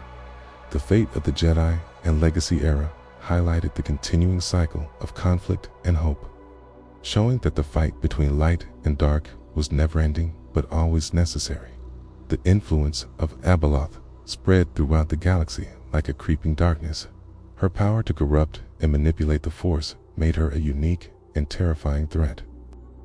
Unlike Sith Lords who sought domination through strength and fear, Abeloth thrived on chaos and seduction, twisting even the purest Jedi toward darkness. Jedi Master Ben Skywalker, grandson of Luke, was among those who confronted her growing influence. His journey was one of discovery and sacrifice, as he sought ancient knowledge and allies to oppose Abeloth's corrupting power. At the same time, Cade Skywalker wrestled with his own inner demons. A rogue Jedi haunted by visions and the sins of his family, Cade's path was uncertain. His struggle symbolized the era's larger theme, the tension between legacy and choice, destiny and free will. The New Republic faced growing unrest, with political factions debating how to respond to the galaxy's ongoing dangers. Some advocated for stronger military action, while others warned against repeating the mistakes of the past. The Senate's divisions weakened coordinated efforts against external threats. Meanwhile, dark-side cults and remnants of the Sith sought to exploit the chaos. These shadowy groups operated from the fringes, spreading fear and gathering strength. In response, Jedi and Republic forces launched covert operations to disrupt these networks. The fate of the Jedi and Legacy era was a complex time of shifting alliances, personal struggles, and battles for the soul of the galaxy. It reminded all that even in times of peace, the darkness never truly vanished, as the Jedi Order reeled from the chaos unleashed by Abeloth. They also faced internal divisions. Grandmaster Luke Skywalker struggled to maintain unity within the Order as younger Jedi questioned the old ways. Some believed that clinging to ancient doctrines had allowed darkness to fester unnoticed. Others feared that too much change would lead the Jedi down the same path that once birthed the Sith. Luke, now older and more burdened by his failures, embarked on a mission into the unknown regions with his son, Ben. Seeking the origins of Abeloth and the mysterious ones of Mortis, the journey revealed cosmic truths about the Force itself, how balance, light, and dark weren't just sides of a moral coin, but living, warring concepts shaped by ancient entities. They also encountered the lost tribe of the Sith descendants of a crashed Sith ship who had built a hidden empire on the planet Kesh. Unlike the rule of two Sith, the lost tribe thrived as a society, blending dark side worship with tribal traditions. Their leader, Lady Alaris, saw Abeloth as a goddess, and their alliance with her nearly doomed the galaxy. These revelations shook Luke to his core. Meanwhile, Cade Skywalker continued to evade both Jedi and Sith forces. As a Force healer and a reluctant descendant of Skywalker blood, Cade was hounded by those who wished to use his gifts for their own ends. His refusal to choose a side made him a wild card in galactic affairs. Though often selfish and disillusioned, Cade found himself drawn into conflicts where he had no choice but to act the rise of Darth. Cade shattered the fragile peace that had settled after Abeloth's defeat. Crate, whose real name was Asha Rad Het, had survived the Clone Wars and years of exile, eventually turning fully to the dark side. His one Sith movement operated from the shadows for decades, growing in strength while the galaxy remained distracted by other conflicts. When Crate finally struck, he did so with precision and cruelty. The Galactic Alliance and Imperial Remnant fell into disarray.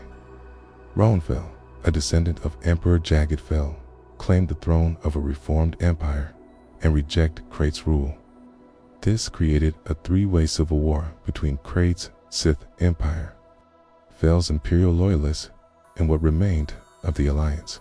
Crate enforced his vision of order with Sith troopers, dark-side inquisitors, and brutal enforcers like Darth Wirelock, Darth Talon, and Darth Nil. The Jedi Order, now scattered and leaderless, struggled to survive. Luke Skywalker had passed into the Force, becoming one with its eternal flow, leaving no central figure to rally behind. Cade Skywalker, still battling his own demons, reluctantly stepped into a leadership role, not as a Jedi, not as a Sith, but as something in between. He rejected both creeds, choosing instead to fight for freedom in his own way. His ability to heal or destroy with the Force became a symbol of choice, of what every Force user must decide. In a climactic confrontation, Cade faced Crate in battle. Their duel wasn't just physical, it was ideological. Cade, despite his cynicism, refused to become what Crate had. With the help of allies from all sides, former Sith, Jedi, and Bounty Hunters, he ended Crate's reign. But even in victory, there was no return to the old ways. The galaxy had changed forever. The Jedi were no longer seen as unquestioned guardians. Sith, though scattered, still existed. And in the cracks of this new galaxy, uncertainty and rebirth stirred once more. The Legacy era ended not with a bang, but with a fragile and uncertain calm. The galaxy had endured millennia of war, betrayal, and a cyclical rise of darkness. But for the first time in centuries, there was no clear galactic government, no single ideology dominating the stars.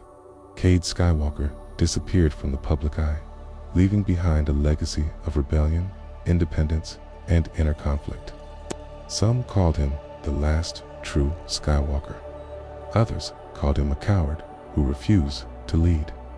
The Jedi Order, now fragmented, began rebuilding with new philosophies, less dogmatic, more adaptive. No longer tied to a single government or tradition, they allowed individuality to flourish among their ranks. The Sith, while broken, were not gone. Shadows lingered, whispers of cant. New dark teachings, hidden cults, and forgotten holocrons echoed across the galaxy.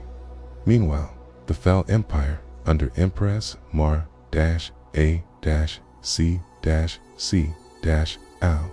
Fel, Ron Fel's daughter, attempted to bring order through diplomacy instead of domination. It was a new era of tension, caution, and rebuilding. The scars of past wars ran deep, but the Force, light and dark, remained ever present. For all its victories and failures, the galaxy's long journey had come full circle. Just as the ancient Jedi and Sith once rose from myth and legend, so too did the Skywalkers fade into it. But the Force never ends. It moves in cycles, waiting, watching, calling to the next generation. And somewhere in the Outer Rim, in the ruins of forgotten temples or aboard drifting derelicts, the future was already stirring. Whether it would bring peace, tyranny, or something new entirely was up to those brave or foolish enough to answer its call. Chapter 14. Wrap Up. And what if Disney never retconned legends? Imagine a galaxy where Disney never hit the reset button. No canon versus legends. No clean slate. Instead, we would have seen a direct continuation of the galaxy George Lucas helped build layer by layer, era by era. The legacy era would have likely continued into a bold new phase. Cade Skywalker, still struggling with addiction and legacy, may have been forced to confront a new threat, one that blended ancient Sith alchemy with Vong biotechnology. The children of Ben Skywalker or Alana Solo could have emerged as the next torchbearers, trained in a more balanced Jedi Order, free of the old dogma. Galactic politics would have evolved too. The Fel Empire and Galactic Alliance may have merged, split, or clashed in a Cold War of ideology and Force philosophy. Meanwhile, the Sith would have returned, not as a monolithic empire, but as scattered cults, secret societies, and rogue Force users. A second coming of Darth Krayt, or something even more alien, could have sparked another galaxy-wide crisis. The unknown regions, rich with mystery, might have introduced an entirely new faction, maybe even the ancient Rakata returning, or a Force entity beyond comprehension. Characters like Thrawn's cloned legacy, Verger's teachings, and the ghost of Anakin Solo may have deepened or altered the moral fabric of the universe. In short, Star Wars would have grown up. It would have become more philosophical, more complex, and far more unpredictable. It wouldn't have been tied to nostalgia or merchandising. It would have walked a darker, stranger, more mature path, building on everything before it. The Skywalker name wouldn't have been reduced to a vague bloodline. It would have remained a generational epic of failure, redemption, and sacrifice. Instead of erasing decades of storytelling, the galaxy would have kept evolving, one legend at a time. The decision to decanonize legends wasn't just a business move. It was a clean severing of cultural memory. An erasure of characters fans had followed for decades. J-Can Solo's slow fall into Darth Ketas, the iron-willed Jaina Solo, the heartache of Anakin Solo's sacrifice, the philosophical wars of Luke's new Jedi Order, and the redemption. Arcs that didn't end with a blue Force ghost, but with pain, time, and growth. The richness of legends wasn't always about tight storytelling. It was about possibility.